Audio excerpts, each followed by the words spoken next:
عليكم ورحمة الله وبركاته. الحمد لله نحمده ونستعينه ونستغفره ونؤمن به ونتوكل عليه ونعوذ بالله من شرور أنفسنا ومن سيئات أعمالنا.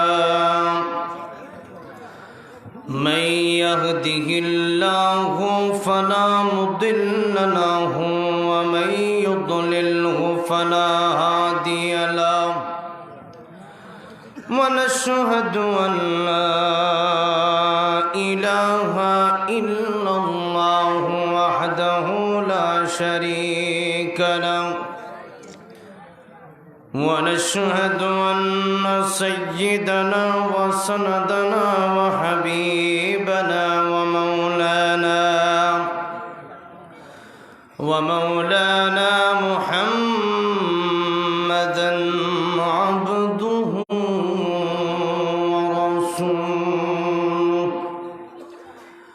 الذي أرسل إلى الناس كافة بشيرا ونذيرا وداعيا إلى الله بإذنه وسراجا منيرا.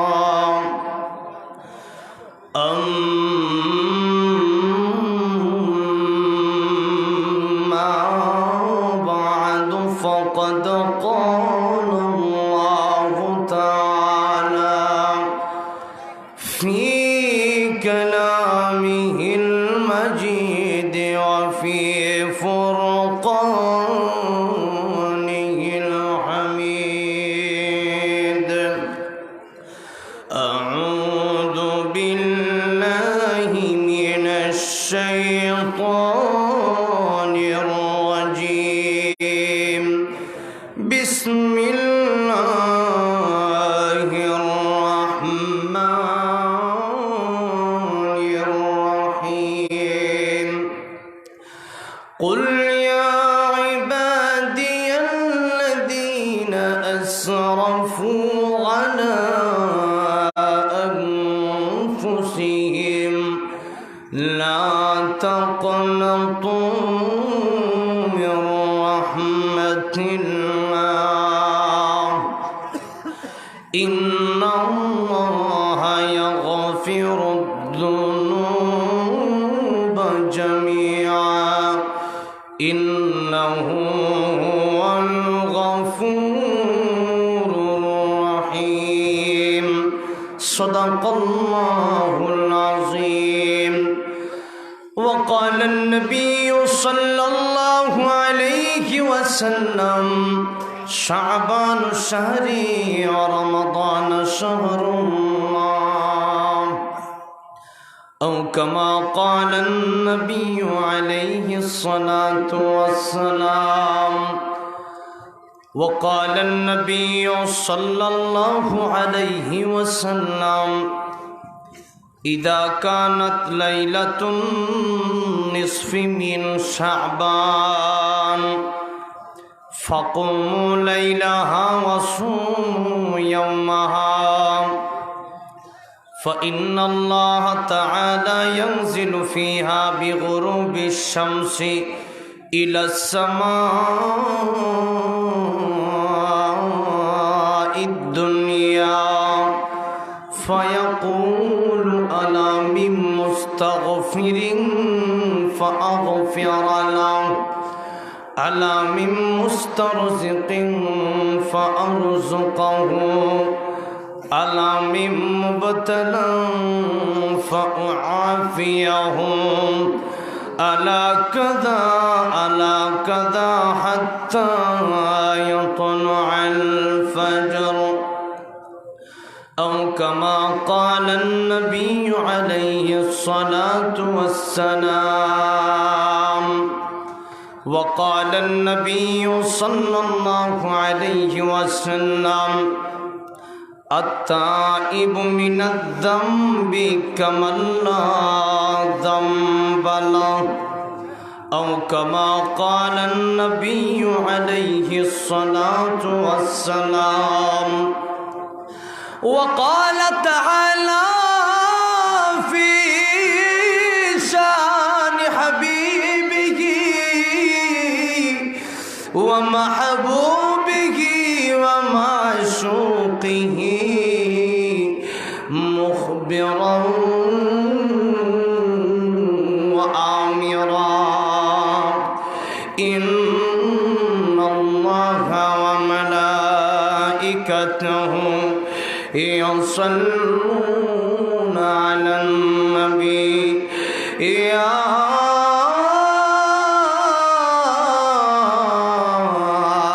أيها الذين آمنوا صلوا عليه وسلموا تسليما.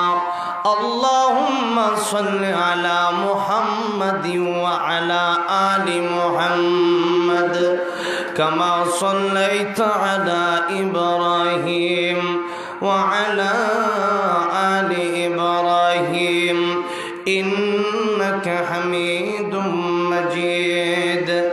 اللهم بارك على محمد وعلى آل محمد كما باركت على إبراهيم وعلى آل إبراهيم إنك حميد مجيد.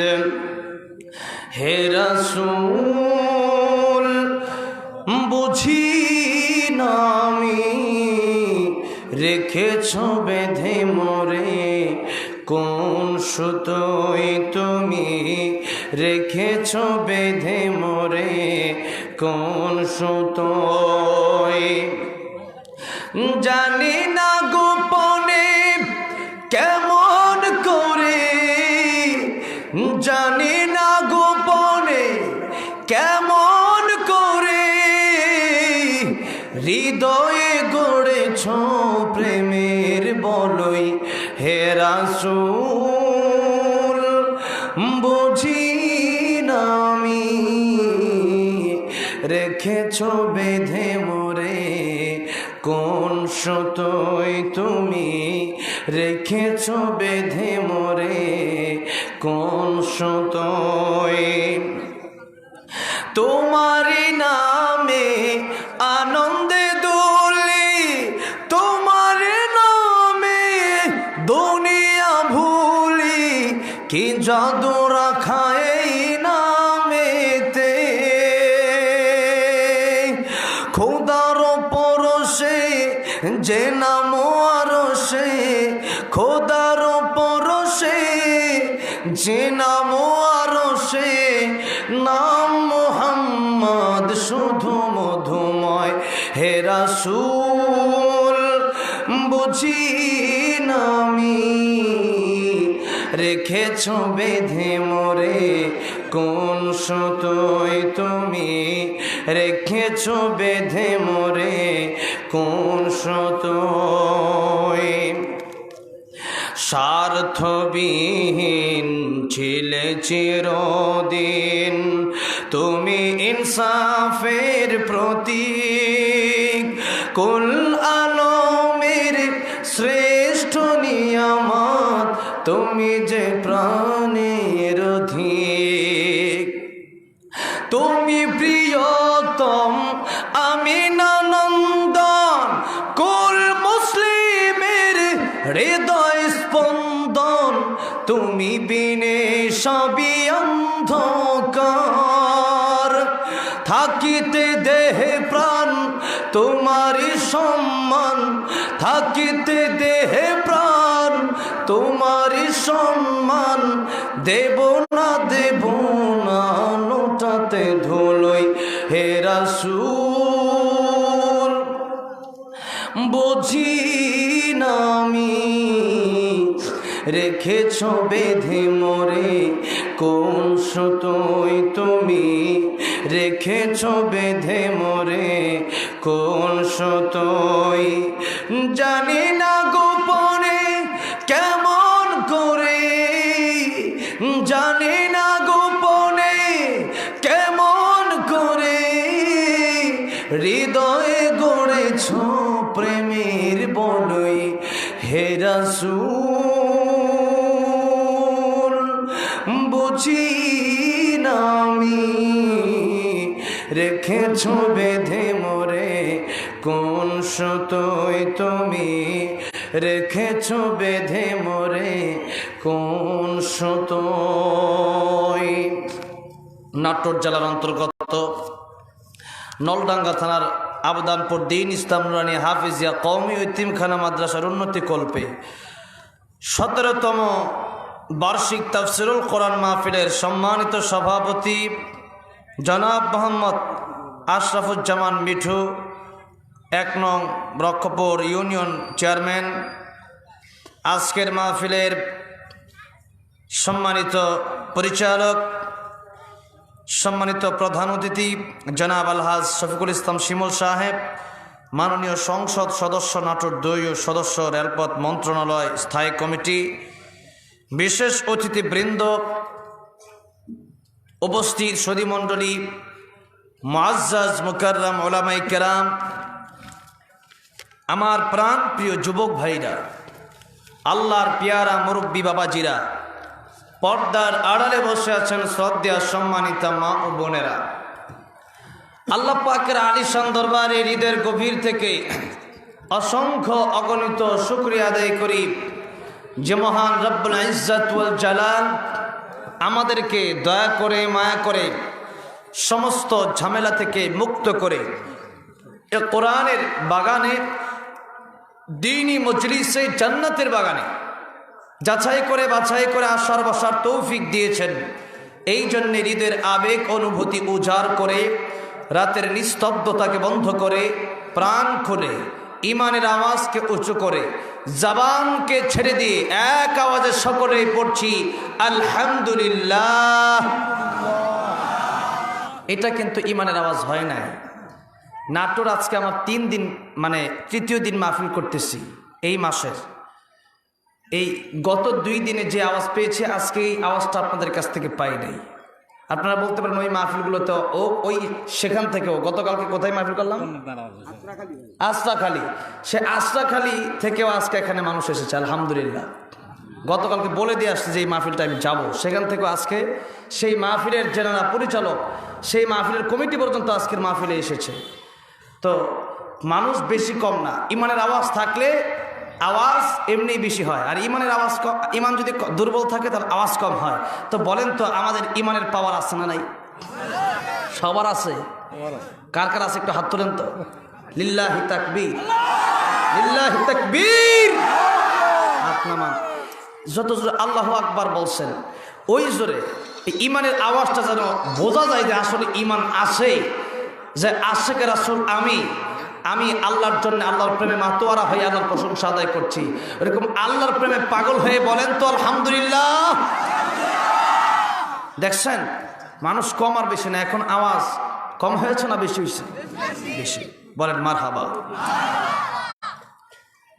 মাদ্রাসার উদ্যোগে মাহফিল, এই মাহফিলটা অনেক কষ্ট করে করা হয়েছে।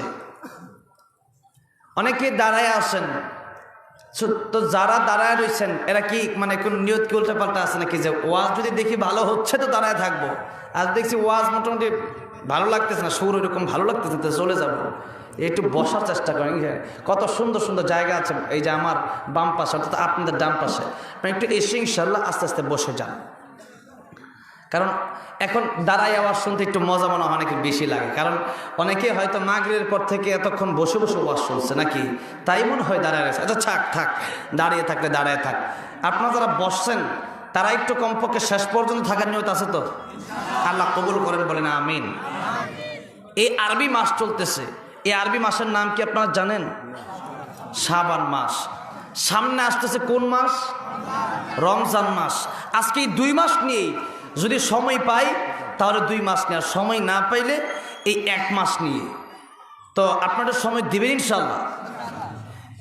এখন আসেন আমরা শাবান মাস নিয়ে আগে আলোচনা করব। এই মাসে নবীজি কি করেছেন আর আমরা কি করব, আমাদের করণীয় কি? কারণ এই মাস আমরা পুরোটা বেঁচে থাকতে পারবো কিনা আমরা জানি না। অনেকে রমজানের আশায় বসে আছেন, কিন্তু তাদের মৃত্যু রমজানের আগে হয়ে যাবে। অনেকে ঈদের আশায় বসেছে, ঈদ আসবে মার্কেট করব, ছেলে থাকে বিদেশ আসবে, সেই চিন্তায় বসে আছেন, কিন্তু সেই আশা পূরণ নাও হতে পারে। এই জন্যে ইবাদত কি আরো 1 মাস পর থেকে না এখন থেকে ইবাদত শুরু করা লাগবে। নবীজি বলেছেন শাবান শাহরি ওয়া রমাদান শাহরুল্লাহ, শাবান মাস আমার মাস আর রমজান মাস আল্লাহর মাস।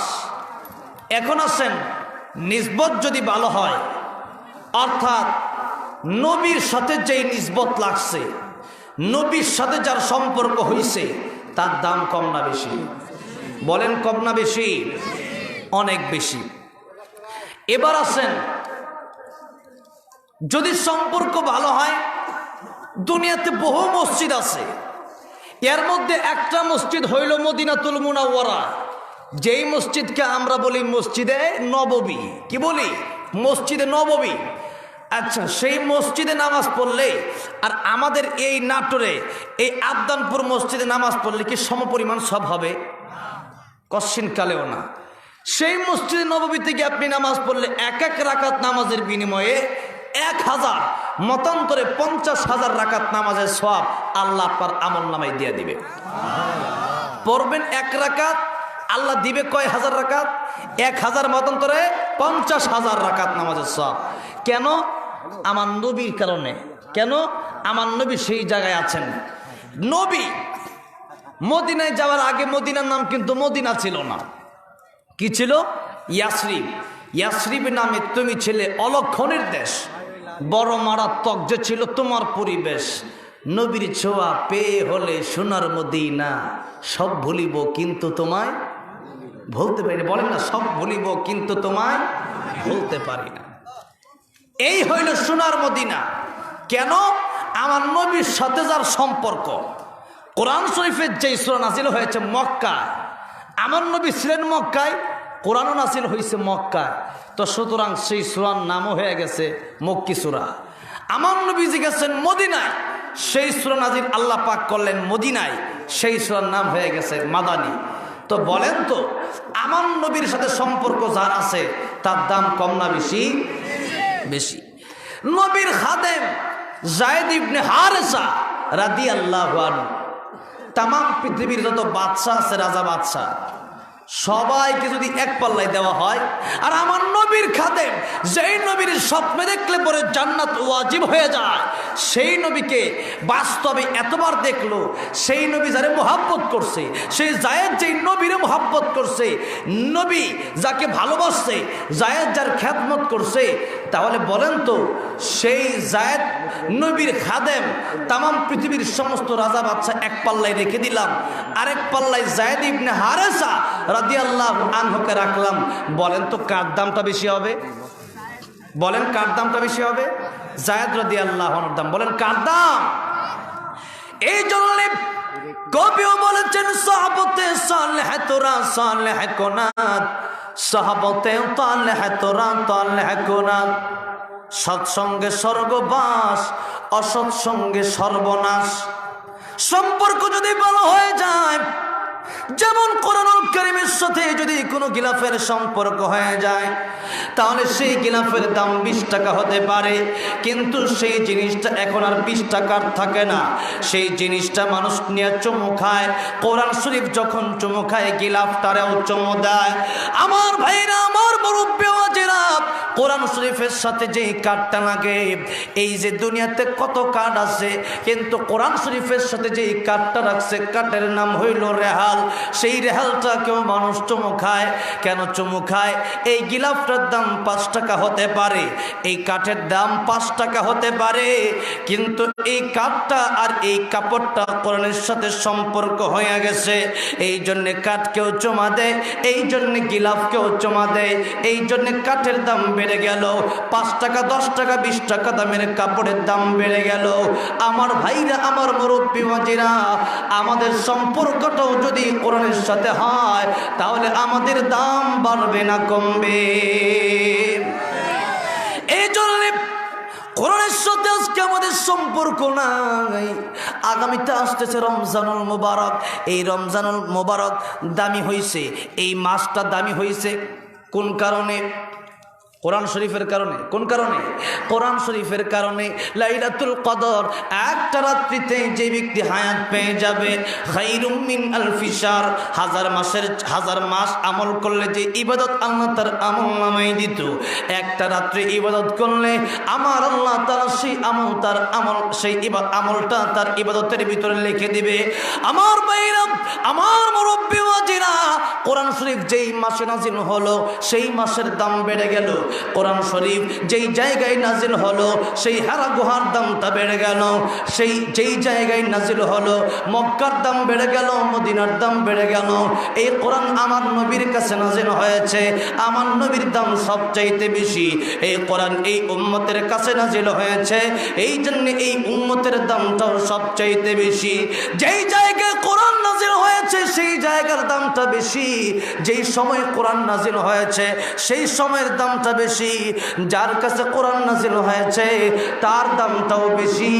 এখন আমরা যদি কোরআনের সাথে সম্পর্ক করি তাহলে আমাদের দাম বাড়বে, আর যদি কোরআনের সাথে সম্পর্ক ছেড়ে দেয় তাহলে আমাদের দামও কমে যাবে।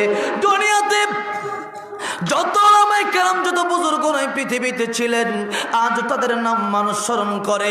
আশরাফ আলী থানভী রহমতুল্লাহি আলাইহি, রশিদ আহমদ গাঙ্গুহি রহমতুল্লাহি আলাইহি, যারা চিনেন তারা জানেন। আল্লামা মাহমুদ শফি রহমতুল্লাহ আলাইহি, আল্লামা জুনায়েদ বাবনগরী রহমতুল্লাহ আলাইহি সহ দুনিয়াতে এই পর্যন্ত যত ওলামায়ে কেরামের নাম বলা হয় তাদের সম্পর্ক ছিল কোরআনের সাথে। আজও মানুষ তাদের নাম বললে পরে রহমতুল্লাহি আলাইহি বলে, আজ মানুষ তাদের নাম বললে পরে তাদের নামটা নিয়ে আল্লাহর কাছে দোয়া করে। কেন? তাদের সম্পর্ক ছিল কোরআনের সাথে। কিন্তু আজকে আমরা হতভাগা অনেকেই কোরআন শরীফ সহি শুদ্ধ করে পড়তে পারি না। নামাজ পড়তেছি প্রতিদিন কিন্তু কোরআন শরীফ পারে না। আমার ভাইরা, আমার মুরব্বী মাজিরা, এই জায়গায় মাদ্রাসা আছে, আবদানপুর দিন ইসলাম মাদ্রাসা। এই মাদ্রাসা থাকার পরে অনেকের সন্তানকে কোরআনের হাফেজ বানাই না। ও বন্ধু, আমার মুরব্বী বাবাজিরা, কিয়ামতের কঠিন ময়দানে নামাজ পড়েছেন কিন্তু তাকায় দেখবেন এক ওয়াক্ত নামাজও নাই। আল্লাহ ডেকে বলবেন, হ্যাঁ প্রভু, নামাজ তো পড়লাম, জীবনে এক ওয়াক্ত নামাজও কাজা নাই, কিন্তু নামাজ আমার এক ওয়াক্ত কেন খাতার ভিতরে লেখা নাই? এমন সময় আওয়াজ আসবে, বান্দারে নামাজ পড়েছ ঠিক, কিন্তু তোমার নামাজটা হয় নাই। নামাজ ভঙ্গের কারণ হলো 19টি, এর ভিতরে একটা কারণ হলো নামাজে অশুদ্ধ পড়া। একটু আওয়াজ দিয়ে বলেন, নামাজে কি পড়া? অশুদ্ধ পড়া। কোরআন শরীফ যদি কারো শুদ্ধ না থাকে, কোরআন শরীফ তেলাওয়াত যদি কারো অশুদ্ধ থাকে, নামাজ পড়লে কি নামাজ হবে নাকি? কেন হবে না?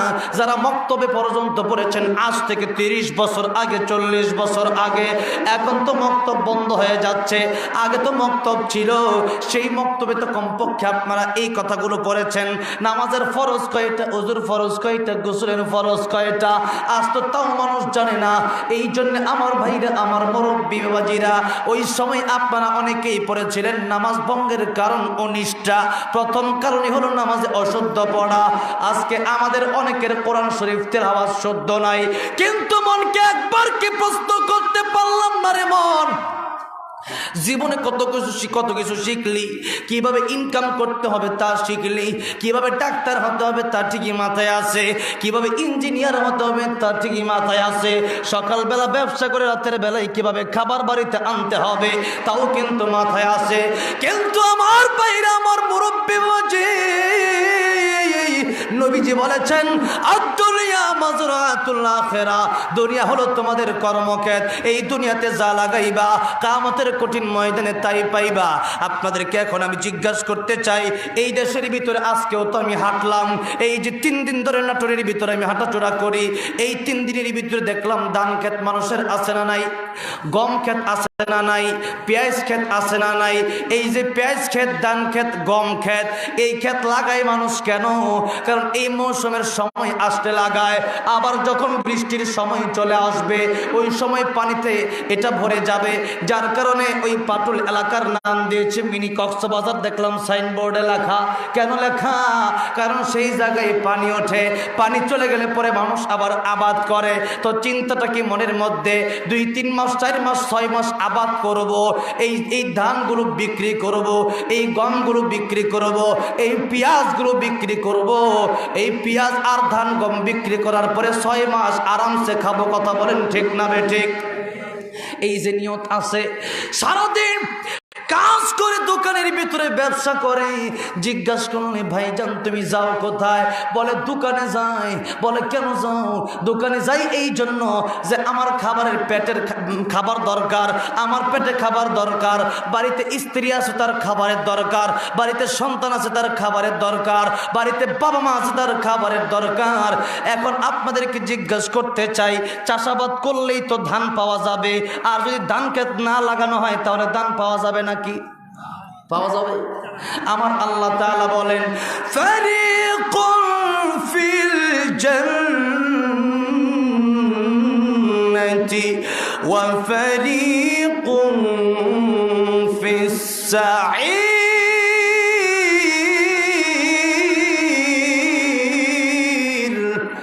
আল্লাহ তাআলা বলেন একটা রাস্তা জান্নাতের, আরেকটা রাস্তা হলো জাহান্নামের। ও দুনিয়ার মানুষেরা, ও নাটোরের আমার যুবক ভাইরা, মুরব্বী বাজিরা, একটা রুট চলে গেছে ডাইরেক্ট ঢাকা রোড, আরেকটা রুট চলে গিয়েছে সেই বাগমারা রাজশাহী রোড। এখন আপনি যদি সেই ঢাকার দিকে সারাদিন চলেন, আপনি বিকালে গিয়ে ঢাকায় পৌঁছাতে পারবেন, আপনি কিন্তু রাজশাহী যেতে পারবেন না। যদি আপনি বাসরে বলেন, ও বাসওয়ালা আমি আসলাম, আমি তো চাইতেছিলাম যে রাজশাহী যাব, তুমি আমার কেন ঢাকা নিয়ে আসলে? বাসওয়ালা বলবে, তুমি কেন টিকিট দেখে কাটতে পারো নাই? তুমি কি রাস্তা চিনে আসতে পারো নাই? এটা তো ঢাকার রাস্তা, যত চলবা তো ঢাকা যাবা, তুমি রাজশাহী জীবনেও পৌঁছতে পারবা না। হাঁটবেন একদিকে আর চলতে চাইবেন আরেক দিকে, হবে না। আল্লাহ ডেকে বলেন, ফারিকুন ফিল জান্নাহ ওয়া ফারিকুন ফিস সাঈর। একটা রাস্তা জান্নাতের, আরেকটা রাস্তা হইল জাহান্নামের। আমার ভাইরা, মুরব্বী বাজিরা, এখন আমরা যেতে চাই কোন জায়গায়? বলেন, আসতে বলবেন না। কোথায় যেতে চাই? আমরা যেতে চাই জান্নাতে, কিন্তু হাঁটতেছি জাহান্নামের পথে। এখন আপনাদেরকে জিজ্ঞাসা করতে চাই, কেউ যদি কাঁঠালের চারা লাগায়, সে কি কোনোদিন কাঁঠাল গাছ থেকে আম পাবে নাকি? কেউ যদি কোনোদিন ঢাকার রাস্তায় ঢোকে, সে সারা জীবনও কি রাজশাহী যেতে পারবে নাকি? যেতে যদি না পারে, কেন যেতে পারবে না? কারণ হাঁটছেন ঢাকার রাস্তায়, রাজশাহী যাওয়া কোনোভাবেই সম্ভব না।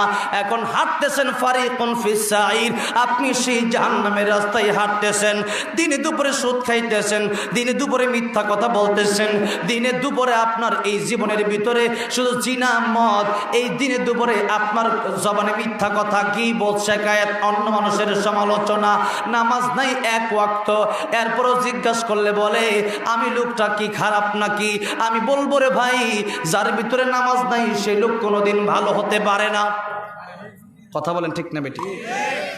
একজন আমার জিজ্ঞাসা করতেছে গতকালকে যে, হুজুর আমি তো লোকটা ভালোই, আমাকে নামাজ পড়েন? এই নামাজটাই তো পড়ি না, আমি সবই ভালো। আমি বললাম, এই ভালোর দাম নাই। মনে করেন সাপোজ একটা গঠক একটা মেয়েকে বিয়ে দিবে একটা ছেলের কাছে, তো ছেলেকে বিয়ে দিবে, ছেলের বাপের সাথে আলাপ করবে যে, দেখেন ভাইয়া, আপনার ছেলেকে আমি বিয়ে করাবো, একটা পাত্রী দেখেছি, পাত্রীর সব গুণ ভালো, কিন্তু শোনেন গুণগুলো কি কি? বেশি লম্বাও না, বেশি খাটো না, বেশি মোটাও না, বেশি চিকনও না, চেহারা 100 জনের ভিতরে একজন, গোলগাল চেহারা, চোখগুলো বাসা বাসা বড় বড়, আর চুল একবারে মাথা থেকে নিয়ে পা পর্যন্ত যাবে, হাতের কাজ পায়ের কাজ সব পারে, ভাত রান্না করতে পারে, সেমাই রাঁধতে পারে, লুডুস পাক করতে পারে, সব পারে, কিন্তু একটা গুণ শুধু খারাপ। আপনি বলেন গুণটা কি? আরে সব কি 100 থেকে 100 কি ভালো হবে নাকি? একটা দুইটা গুণ তো, একটা দুইটা দোষ তো থাকবেই, 100 আপনি পাবেন না। বলতেছে দোষটা কি বলেন না, শুনি আগে। বলো না, থাকে না, বলার দরকার নেই। বলে আপনি না বললে বিয়ে দিব না। বলছে শোনেন, সব গুণই ভালো, কিন্তু মেয়েটা রাত্রে দিনে যে কোথায় থাকে তার চরিত্রে ঠিক নাই। আচ্ছা বলেন তো, কোনো ভালো ছেলের বাবা যদি হয় এই মেয়ের সাথে এই ছেলেকে বিয়ে দিবে? বলবে ছেলে মেয়ে সব ভালো হতে পারে কিন্তু মেয়ের চরিত্র ভালো না, এই মেয়েকে আমার ছেলে দিয়ে এই আমার ঘরে বিয়ে তাকে কখনো করাতে পারি না, কারণ মেয়ে সব ভালো হলে কি হবে, চরিত্র যদি ভালো না হয় এই মেয়ে আসলে আমার ঘরে আরো ফেতনা সৃষ্টি হবে। কথা বলেন ঠিক না বেঠিক? তো আপনি মানুষটা নিতান্তই ভালো কিন্তু আপনি নামাজ পড়েন না, তাহলে এই মানুষের দাম নাই। কারণ আপনি মানুষের সাথে সম্পর্ক ভালো হলে কি, আপনার সম্পর্ক তো আল্লাহর সাথে আগে ভালো হওয়ার দরকার ছিল। আর আল্লাহর সাথে সম্পর্ক ভালো হবে কেমনে? নামাজের মাধ্যমে। বলেন কিসের মাধ্যমে? নামাজের মাধ্যমে। সেই নামাজ যারা পড়তেছেন না এরা মনে করবেন আমি জাহান্নামের পথে হাঁটতেছি, আমি জান্নাতের পথে হাঁটতেছি না। সুতরাং আপনি ঢাকায় গেলে যেমন ঢাকায় যাবেন, রাস্তায় যেতে পারবেন না, ঠিক আপনি নামাজ না পড়লে পরে আপনার যেতে হবে জাহান্নামে। মাশাআল্লাহ, আপনারা বুঝতে পারতেছেন। এবার আসেন, জাহান্নাম থেকে যদি বাঁচতে হয়, নামাজ যদি সহি শুদ্ধ করতে হয়, তাহলে কোরআন পড়া, কোরআন সহি শুদ্ধ করার দরকার আছে না নাই? আচ্ছা শিক্ষার কোনো বয়স আছে? আচ্ছা যারা মুরব্বী হয়ে গেছেন, এখন যদি কোরআন শরীফ অশুদ্ধ থাকে, পড়তে পারেন না, তো শিক্ষার দরকার আছে না নাই? আছে। এখন যদি বলেন শরম করে, তাহলে কবরের ভিতরে শরম কত প্রকার ফেরেশতারা বের করবে। কথা বলেন ঠিক না বেঠিক? এই জন্য আমার বাইরে আমার মুরব্বী ওয়াজিরা, এ কোরআন শিক্ষা থেকে দূরে যাওয়া যাবে না, এ কোরআন নিজে শিখতে হবে। আর তাও যদি না পারেন, এই কোরআন আপনার সন্তানকে হলেও শিখান, আল্লাহ সন্তানের উসিলায় আপনারা মাফ করে দিবে। বলেন সুবহানাল্লাহ। তাও যদি না পারেন, নবীজি বলেন কুন আলিমান আও মুতাআল্লিমান আও মুঈনান আও মুহিব্বান ওয়ালা তাকুন খামিসান ফাতাহলিক। হয়তো আলেম হয়ে যাও, আও মুতাআল্লিমান, নয়তো আলেমের ছাত্র হয়ে যাও। তাও যদি না পারো, আলেম ছাত্র যেখানে আছে সেখানে সহযোগিতা করো। ওখানে অনেক গরিব ছাত্র কোরআন শিখতেছে, তাদেরকে তোমরা সহযোগিতা করো, তাহলেও আল্লাহ তোমাকে এই রসুলের জান্নাত দিতে পারে। সুবহানাল্লাহ। এই জন্যে মাদ্রাসায় সহযোগিতা করার দরকার আছে না নাই? বলে আছে না নাই? আছে। নাম্বার 4, আও মুহিব্বান, তোমরা মহব্বত করো। লা তাকুন খামিসান, তোমরা তাদেরকে ঘৃণা করবা না, ফাতাহলিক, ধ্বংস হয়ে যাবে। এই জন্য তাদেরকে মহব্বত করবো না ঘৃণা করবো? কি করব? মহব্বত। এবার আসেন আমার ভাইরা, আমার মুরব্বী বাবাজিরা, বলতেছিলাম কোরআনের সাথে তাহলে আমাদের সম্পর্ক রাখার দরকার আছে না নাই? কোরআনের সাথে সম্পর্ক রাখবেন মানে কোরআন শিখতে হবে, কোরআন প্রতিদিন পড়তে হবে। আচ্ছা আজকে এখানে অনেক লোক আছেন, আমার মনে হয় যে 6 মাস 1 বছর ধরে কোরআন শরীফ পড়েন না, আছে না নাই? তো 6 মাস 1 বছর ধরে আপনি কোরআন শরীফ না পারেন, আপনার সম্পর্ক কোরআনের সাথে হলো কোথায় হলো? অথচ টিভি প্রতিদিন দেখে এমন লোক আছে না নাই? এই জন্য টিভি, আমার সাথে টিভির সম্পর্ক আজকে বেড়ে গেছে, আর কোরআনের সাথে আমাদের সম্পর্ক নাই। এই জন্য আপনাদের হাতে ধরতে বললে হাতে ধরবো, পায়ে ধরতে বললে আমি পায়েও ধরতে রাজি। কিন্তু একটা কথা আজকে বলে যাই, যদি জান্নাতে যেতে চান কোরআনের সাথে সম্পর্ক করেন। আপনি কোরআন পড়তে পারেন না, সন্তানটারে কমপক্ষে কোরআনের আলেম বানান। সেই সুদূর ভারতে কাজী আল্লামা সানাউল্লাহ পানিপতি রহমতুল্লাহ আলাইহি লেখেন, যিনি তাফসিরে মাযহারি লিখেছেন। একটা তাফসিরের ভিতরে তাফসির আছে, এর ভিতরে বড় একটা তাফসিরের কিতাবের নাম হলো তাফসিরে মাযহারি। সেই তাফসিরে মাযহারি যিনি লিখেছেন আল্লামা কাজী সানাউল্লাহ পানিপতি রহমতুল্লাহ আলাইহি, তিনি লেখেন ভারতে একজন লোক ছিল, সেই লোকটা গামছা বিক্রি করত, গরিব মানুষ। এই লোকটা একটা কোরআন শরীফ বাড়িতে নিয়ে আসছে, কোরআন শরীফ পড়তে পারে না। রাতের বেলায় যখন হয়ে যায়, গামছা বিক্রি করে যখন বাড়িতে চলে আসে, এই লোকটা চোখের পানি ছেড়ে ছেড়ে কান্দে আর বলতে থাকে, ইয়ে আল্লাহ কা কালাম হ্যায়, ইয়ে মৌলা কা বাত হ্যায়। আল্লাহ তাআলা, এটা তোমার কালাম, এটা তোমার কথা আমি বিশ্বাস করি। আল্লাহ তাআলা, কোরআন শরীফ যদিও শিখি নাই, কোরআন শরীফ যদিও পড়তে পারি না, কিন্তু আল্লাহ তাআলা এই কোরআন যে তোমার কালাম এটা আমি মানি।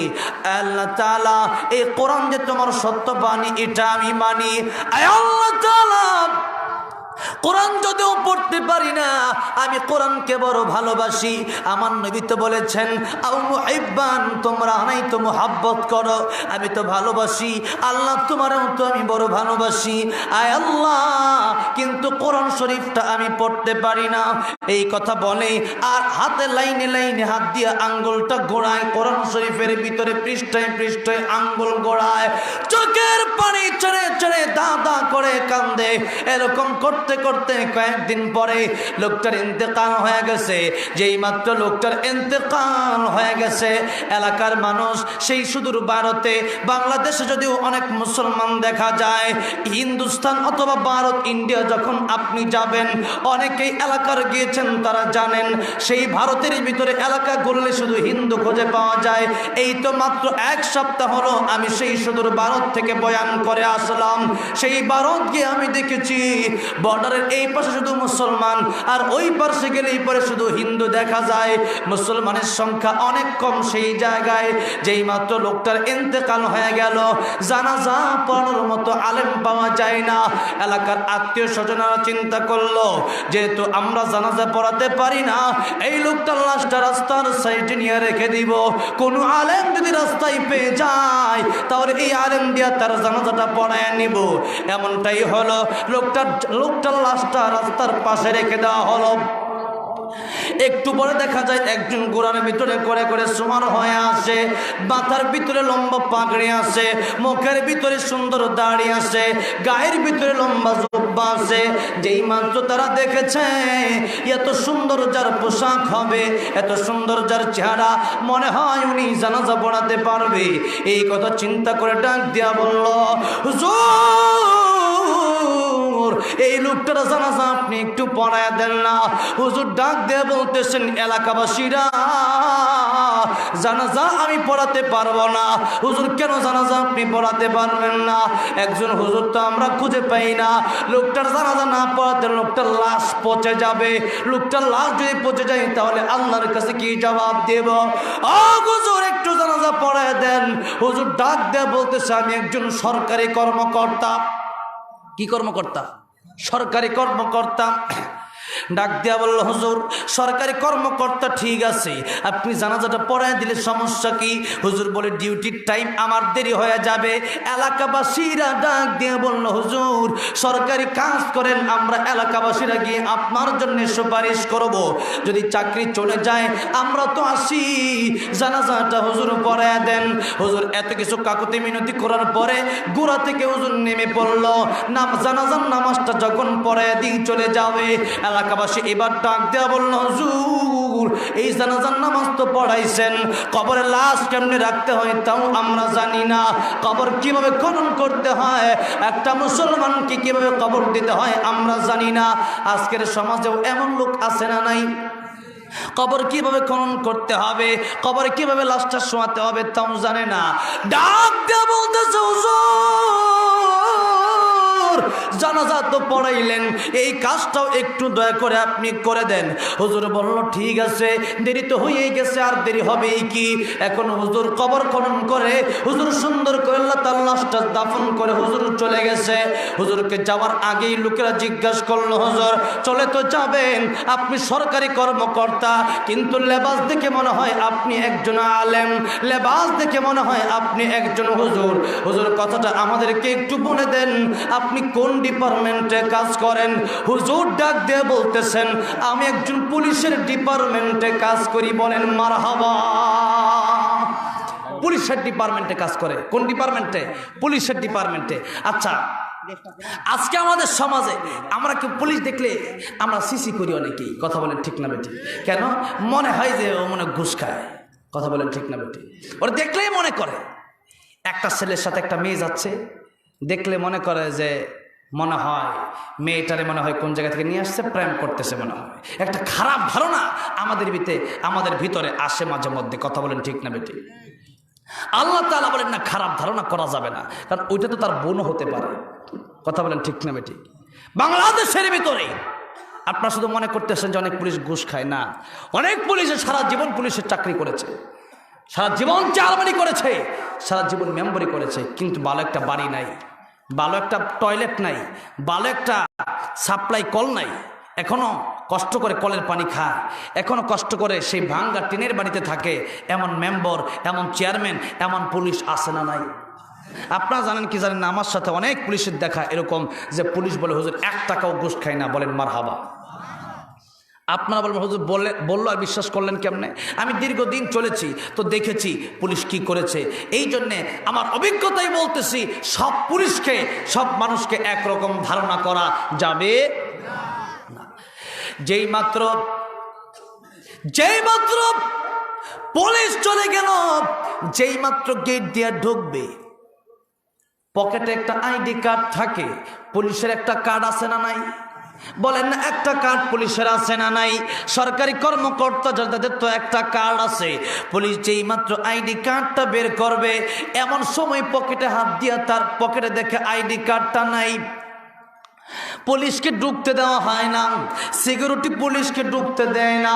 পুলিশ মনে মনে চিন্তা করলো, একটু আগে যে কবর দিয়ে এসেছি, দাফন করে আসলাম লাশটা, ওইখানে মনে হয় আইডি কার্ডটা কবরের ভিতরে পড়ে গেছে। পুলিশ আবার সেই এলাকায় চলে আসলো, ডাক দিয়ে বলল, এলাকাবাসী, ও এলাকাবাসী, আমি আবার কবরটা খনন করতে চাই। এলাকাবাসী ডাক দিয়ে বলল, হুজুর কবর খনন করবেন কি করবেন না সেটাও আমরা জানি না, আপনি জানেন, মাসালা তো আপনি জানেন। আর মাসআলা হলো, কবরের ভিতরে যদি কোনো জরুরি জিনিস পড়ে যায়, কোনো মোবাইল পড়ে যায়, অথবা কোনো সিম কার্ড, কোনো আইডি কার্ড পড়ে যায়, কোনো জরুরি কাগজপত্র পড়ে যায়, তাহলে কবর আবার খনন করা জায়েজ আছে। হুজুর জায়েজ যদি থাকে তাহলে কবরটা আপনি খনন করেন, কোনো সমস্যা নাই, কোনো সমস্যা নাই। হুজুর কবরটা খনন করলো খুব সাধারণভাবে। একটু লক্ষ্য করে দেখেন, হুজুর কবরটা খনন করলো সাধারণভাবে, কিন্তু যেই মাত্র কবর থেকে উঠতেছে, এমনি আল্লাহু আকবার বলে বলে কবর থেকে উঠতেছে, ডাক কে বলল, এলাকাবাসী, আমারে বলো তো এই লোকটার কি আমল ছিল, এই লোকটার কি আমল ছিল, খুলে বলো। এলাকাবাসী ডাক দিয়ে বলতেছে, হুজুর আমল কে ছিল বলতে পারি না, আমরা এতটুকুই জানি লোকটা একটা গামছা বিক্রেতা ছিল। হুজুর বলল, ভালো করে একটু চিন্তা করে তোমরা বলো। এলাকাবাসী ডাক দিয়ে বলল, হুজুর আমরা বলবো কেমনে, তার একটা মেয়ে সে বাড়িতে থাকে, তার কোনো বাবাও নাই, মাও নাই, তার ভাইও নাই, তার বোনও নাই, একটা মাত্র মেয়ে আছে। সেই মেয়েকে জিজ্ঞাসা করলে হয়তো আপনি জানতে পারবেন। লোকটা এবার তার মেয়ের বাড়ির সামনে গিয়ে ডাক দিল, মা, ও মা, দরজাটা একটু খুলে দাও। মেয়ে ডাক দেয়া বললে, কে? মেয়ে ডাক দেয়া বলল, কে গো আপনি? আমারে আমার বাবার মতো ডাক দেন। লোকটা ডেকে বলে, ও মা, আমি তোমার বাবার জানাজার ইমাম, আমি তোমার বাবার জানাজার দাফনকারী, আমি তোমার বাবার দাফনকারী, আমি তোমার বাবার লাশটা কবরে রেখেছি। মেয়ে বলল, কি বলতে চান বলেন, তবে পর্দার সাথে বলতে হবে। কিসের সাথে বলতে হবে? পর্দার সাথে বলতে হবে। কিন্তু আমাদের সমাজের মেয়েরা এখন করে কি, যেই মাত্র লোক গেছে তখন তার সামনে আরো চেহারাটা খুলে দেয়। কথা কোন ঠিক না বে ঠিক? অথচ তার স্বামীর সামনে সুন্দর করে যায় না। ও মা, ও মহিলা, আপনাদেরকে আজকে আমি বলে যাই, শাস্তি যদি হয় তাহলে স্বামীর সামনে গিয়েই সাজবেন। সুন্দরের রূপ যদি দেখাতেই হয় তাহলে স্বামীকে গিয়ে দেখান, কারণ স্বামীর পায়ের নিচে আপনার জান্নাত। স্বামীকে যদি খুশি করতে পারেন, আমার আল্লাহ তাআলা আপনাকে জান্নাতের মেহমান বানিয়ে দিবে। ও আমার মায়েরা, ও আমার বোনেরা, অনেকে হয়তো আজকের আলোচনা শুনতেছেন, পুরুষের ওয়াজ তো করতেছি, মাঝে মাঝে একটু মহিলার ওয়াজও করবো, আপনারা বেজার হবেন নাকি? কারণ এই ওয়াজ কি শুধু পুরুষের জন্য নাকি মহিলার জন্য? সবার জন্যে, সবার জন্যে এই ওয়াজ। এই ওয়াজ শুধু মুসলমানের জন্য নয়, এই ওয়াজ হিন্দুর জন্য, এই ওয়াজ খ্রিস্টানের জন্য, এই ওয়াজ বৌদ্ধের জন্য, যেই যেই জায়গায় থেকে থাকুক না কেন। এই ওয়াজ আওয়ামী লীগের জন্য, এই ওয়াজ বিএনপির জন্য, এই ওয়াজ জাতীয় পার্টির জন্য। ও বাবারে, কোরআন কি শুধু আমাদের জন্য না, তামাম পৃথিবীর মানুষের জন্য। হুদাল লিন্নাস, কোরআন করি तमाम পৃথিবীর মানুষের জন্য। এই জন্য মা বোনদের কথা একটু বলার দরকার আছে না নাই? কারণ আজকে যত ফিতনা আমাদের সমাজে হচ্ছে এই মহিলাদের কারণেই হইতেছে। কথা ঠিক না বেঠিক? অথচ একটু লক্ষ্য করে দেখেন ফাতেমা রাদিয়াল্লাহু আনহা, যার ব্যাপারে আমার নবীজি বলেছেন ফাতিমাতু সাইয়্যিদাতু নিসাই আহলিল জান্নাহ, ফাতেমা জান্নাতি যুবতীদের সরদারনি হবে। কি হবে? যুবতীদের সরদারনি হবে। আচ্ছা বলেন তো, এখন আমাদের মায়েরা, আমাদের বোনেরা ফাতেমার সাথে জান্নাতে যেতে চায় কি চায় না? চায় কি চায় না? তারা চায়, কিন্তু কেমনে চায়? তারা পর্দা করে না। তো ফাতেমা রাদিয়াল্লাহু আনহা জান্নাতে যাবেন, জান্নাতে সরদারনি হবে দুইটা কারণে। আওয়াজ দিয়ে বলেন কয়টা কারণে? দুইটা কারণে। নাম্বার ওয়ান, ফাতেমা রাদিয়াল্লাহু আনহার পর্দা ছিল খাঁটি পর্দা। কি পর্দা? খাঁটি পর্দা। আচ্ছা, আমরা কোনো জায়গায় যখন কোনো জিনিস কিনি তখন কি আমরা ভেজাল জিনিস কিনতে চাই না খাঁটি জিনিস? এই যে মাছ খাইতেছি, খাবার খাচ্ছি, এই খাবারগুলো যখন খাই তখন জিজ্ঞাসা করি যে নদীর মাছ না পুকুরের মাছ। কথা ঠিক না বেঠিক? আমি কার বাড়িতে খাওয়া দাওয়া করলাম আজকে? যার বাড়িতে খাওয়া দাওয়া করলাম নামটা আমি জানি না। হ্যাঁ হ্যাঁ, ওনার বাড়িতে আজকে জিজ্ঞাসা করছি এটা কিসের মাছ, বলে যে আমি নিজে ধরে আনছি। বলেন মারহাবা। তো আচ্ছা, মাছ কি খাঁটি কিনা, এটা কি পুকুরের মাছ না নদীর মাছ, তেল কি খাঁটি কিনা, এরপরে সেমাই কি খাঁটি কিনা, চাউল কি খাঁটি কিনা, ডাউল কি খাঁটি কিনা, সব যাচাই করি। তাহলে আমার আল্লাহ যখন আমাদেরকে জান্নাতে দিবে তখন খাঁটি না ভেজাল এটা দেখবে না? বলেন দেখবে কি দেখবে না? দেখবে। এবার আসুন ফাতেমা রাদিয়াল্লাহু আনহার পর্দা সম্পর্কে আলোচনা করতে গেলে তো লম্বা টাইম করতে হবে। এত টাইম তো আজকে আর সময় নাই, অল্প কথা বলি। ফাতেমার মৃত্যু যখন হয়ে যাবে, ফাতেমা রাদিয়াল্লাহু আনহা ডাক দিয়ে প্রাণের স্বামী, আমারও যখন আপনি আমার ইন্তেকালের পরে দাফন করবেন, আপনি রাতের বেলায় দাফন করবেন। বলেন দিনের বেলায় না রাতের বেলায়? রাতের বেলায়। কেন? ফাতেমা রাদিয়াল্লাহু আনহা বলেন কারণ দিনের বেলায় দিলে পরে অনেক মানুষ চিন্তা করবে নবীর মেয়ে তো নবীর মেয়ে কতটুকু লম্বা, কতটুকু মোটা, এটা একটু দেখি। তো এটাও যেন না দেখতে পারে, আমি ফাতেমা চাই আমি এই আমার জীবনে যেমন পর্দা করেছি মরণের পরেও যেন আমি কতটুকু লম্বা, কতটুকু মোটা এটা কেউ দেখতে না পারে। আল্লাহু আকবার। কি পর্দা ছিল আমাদের? পর্দা। আজকে পর্দা না থাকার কারণে জিনাবি বিচার বেড়ে গেছে। কথা বলেন ঠিক না? ঠিক। এই জন্য পর্দায় থাকলেই জিনাবি বিচার কমা সম্ভব, আর নয়তো জিনাবি বিচার যে হারে বাড়া শুরু হয়েছে এগুলো বাড়তেই থাকবে। নাম্বার দুই, ফাতেমা রাদিয়াল্লাহু আনহা জান্নাতের সর্দারনি হওয়ার কারণ। নাম্বার কত? নাম্বার দুই হলো ফাতেমা রাদিয়াল্লাহু আনহা স্বামীর খেদমত করেছেন। বলেন কার খেদমত করেছেন? স্বামীর খেদমত করেছেন।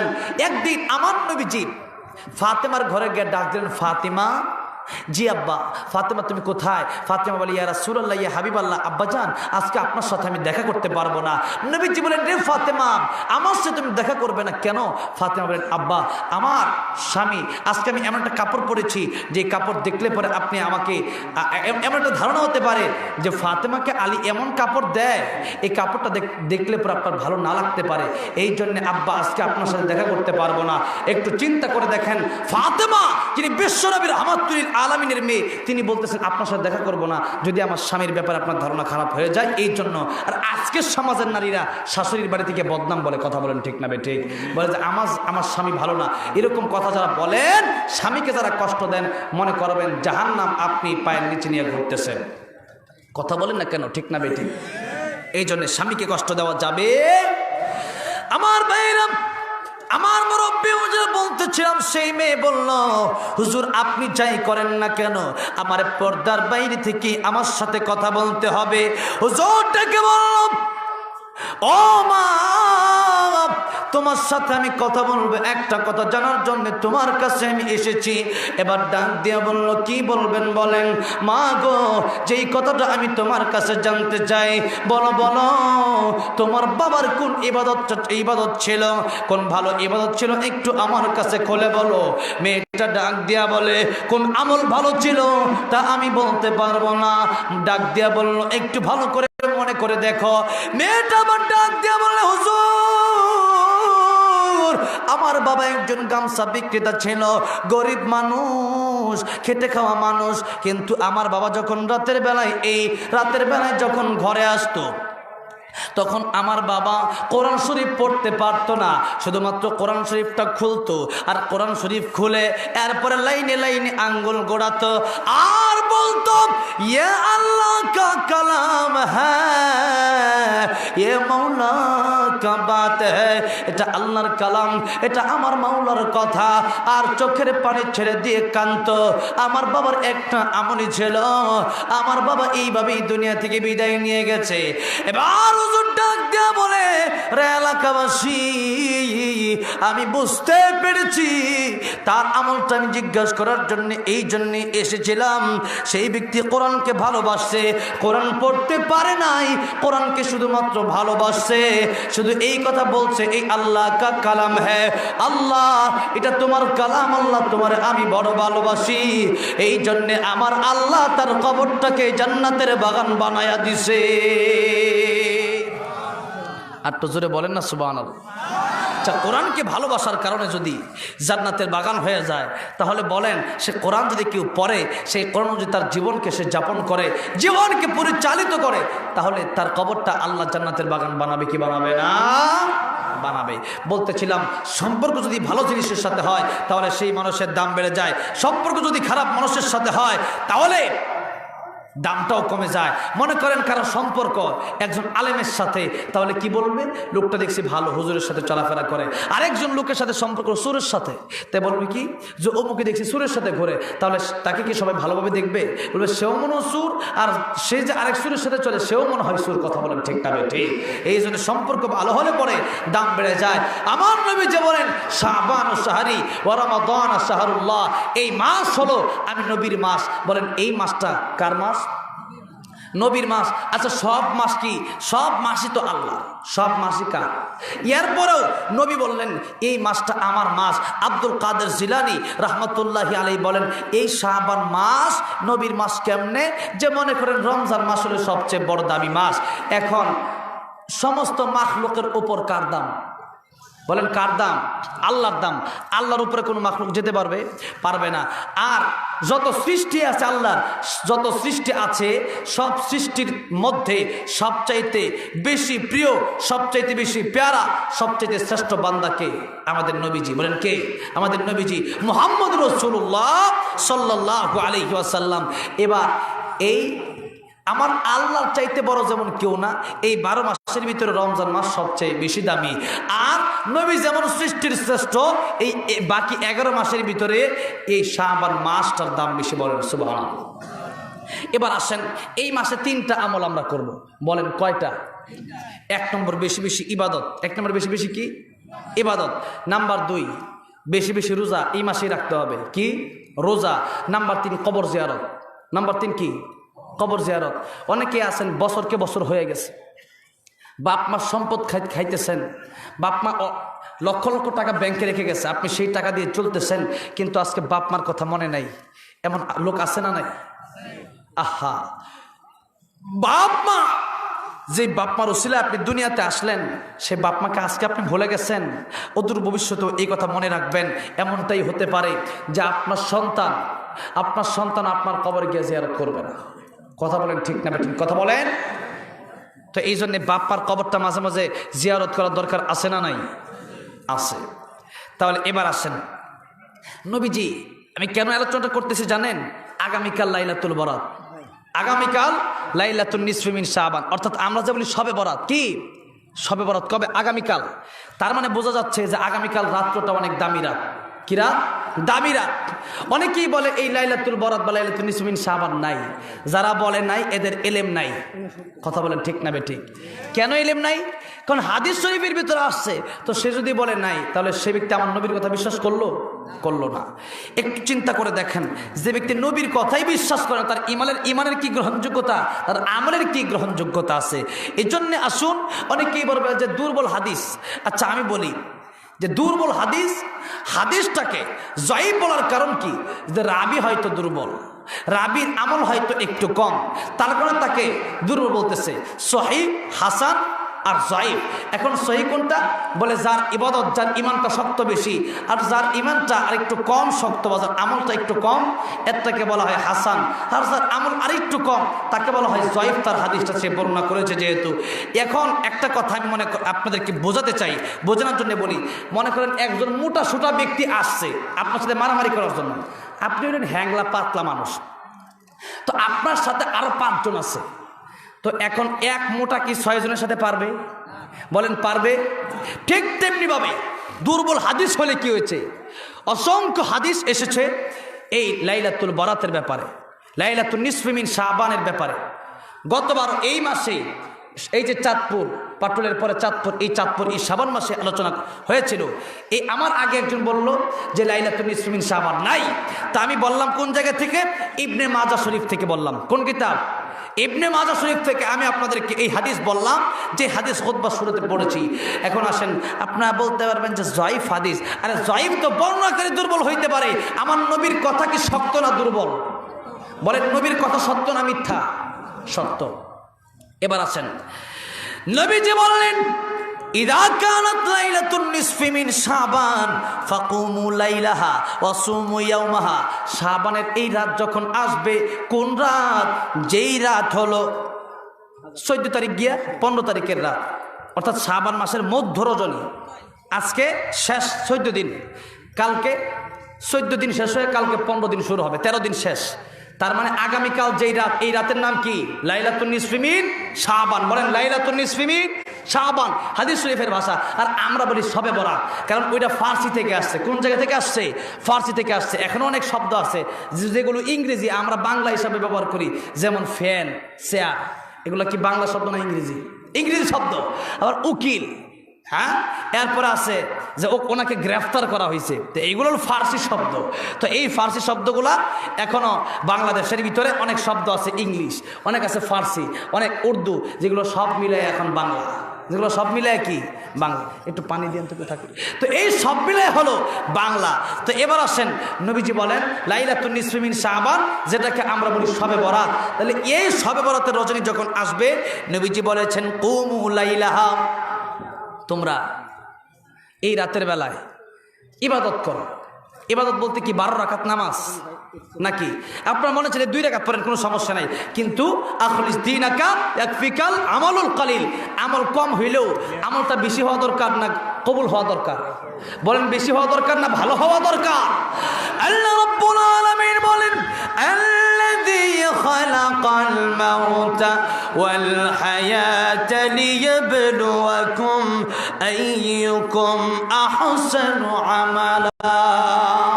আমি তোমাদেরকে দুনিয়াতে পাঠিয়েছি, তোমাদের হায়াত মউত আমি আল্লাহ সৃষ্টি করেছি, যাতে করে তোমাদের ইবাদত কারটা ভালো সেটা আমি দেখব। আকসারু আমালা বলেন নাই, আল্লাহ পাক বলছে আইয়ুকুম আহসানু আমালা। তাহলে আমরা বেশি করব না ভালো করব? আমরা অনেকেই আছি নামাজ 6 রাকাত পড়ে, কিন্তু প্রত্যেক রাকাত নামাজের ভিতরে দোকানের চিন্তা, খেত খামারের চিন্তা, ব্যবসার চিন্তা, সব দুনিয়ার চিন্তা 6 রাকাতের ভিতরে থাকলে লাভ নেই। কথা বলেন ঠিক না বেঠিক? এই জন্য আসেন, আপনাদের কষ্ট হচ্ছে, একটু ধৈর্য ধরে শুনুন, সবই পাবেন। এখন একটু বোঝার দরকার আছে। কি বলতেছি একটু বোঝেন। নবীজি বললেন যে লাইলাতুন নিসফি মিন শাবান ফাকুমু লাইলাহা, তোমরা এই রাতের বেলায় ইবাদত করো। কি করতে হবে? তসবিহ পড়বেন। আপনারা এই রাতে ইবাদত করুন, তসবিহ পড়বেন, নামাজ পড়বেন, কোরআন শরীফ তেলাওয়াত করবেন। সবচেয়ে বড় যে কাজ, এই কাজ হলো তওবা করা। এই কাজ কি বলেন না? এই কাজ কি? আম্মা জানা আয়েশা সিদ্দিকা রাদিয়াল্লাহু আনহা বলেন, এই রাত যখন আসলো, 14 তারিখ দিন গিয়া রাত যখন চলে আসলো, আমার নবীজি আমার সাথে ওই দিন থাকার পালা। আমার নবীজি কাপড় চোপড় খুললেন, আবার কাপড় চোপড় পরে আবার আমার নবীজি হঠাৎ করে চলে যাচ্ছেন। আমি চিন্তা করলাম নবীজি কোথায় যায়? আমার নবীজি হক তো ঠিকভাবে স্ত্রীদের রেখে দেয়, আজকে আমি আয়েশাকে রেখে আমার নবীজি কোথায় চলে যায়? আয়েশা রাদিয়াল্লাহু আনহা বলেন, আমার মনে হলো আমার নবী নবীজি মনে হয় অন্য কোনো ঘরে গেল কিনা। এই জন্য আয়েশা রাদিয়াল্লাহু আনহা সতীনদের ঘর তালাশ করলো, তালাশ করে দেখে কোনো ঘরে আমার নবী নাই। আয়েশা রাদিয়াল্লাহু আনহার ঘর ছিল জান্নাতুল বাকি থেকে একেবারে কাছে। আমাকে তো আল্লাহ পাক দেখার তৌফিক দিয়েছে, যারা দেখেছেন তারা হয়তো জানেন সেইখানে আমার নবীর রওজার পাশেই তো আয়েশা রাদিয়াল্লাহু আনহার ঘর ছিল। সেইখান থেকে মাত্র 2 থেকে 3 মিনিট হেঁটে গেলেই তো জান্নাতুল বাকি পাওয়া যায়। আমার নবীজি জান্নাতুল বাকির ভিতরে গিয়া আল্লাহর দরবারে 2টা হাত উঠায়া কান্দে আর ডাক দেয়া বলে, আল্লাহ আমার উম্মতকে তুমি ক্ষমা করে দাও, আল্লাহু আকবার। আমার নবী উম্মতের জন্য কান্দে। ও দুনিয়ার মুসলমান, আমার নবীজি সেই জায়গার মধ্যে গিয়া যখন দেখছে আয়েশা আমার নবীজি কাঁদতেছে, এবার আয়েশা সিদ্দিকা রাদিয়াল্লাহু আনহা খুব দ্রুত করে আবার ঘরের মধ্যে ফিরে আসলেন। আমার নবীজিও ফিরে আসলেন। আম্মা জান আয়েশা সিদ্দিকা রাদিয়াল্লাহু আনহা বলে, ইয়া রাসূলুল্লাহ, ইয়া হাবিবাল্লাহ। আমার নবীজি ডাক দেবেন, আয়েশা তুমি হাঁপাও কেন? আয়েশা বলেন, ইয়া রাসূলুল্লাহ, হাঁপাচ্ছি কেন জানেন? আমি দেখলাম যখন আপনি চলে গেলেন, আমি মনে মনে ভাবলাম নবীজি যায় কোথায়, মনে হয় অন্য কোনো স্ত্রীর ঘরে চলে গেল কিনা। এরকম সন্দেহ এখন আমাদের স্ত্রীরা করে কি করে না?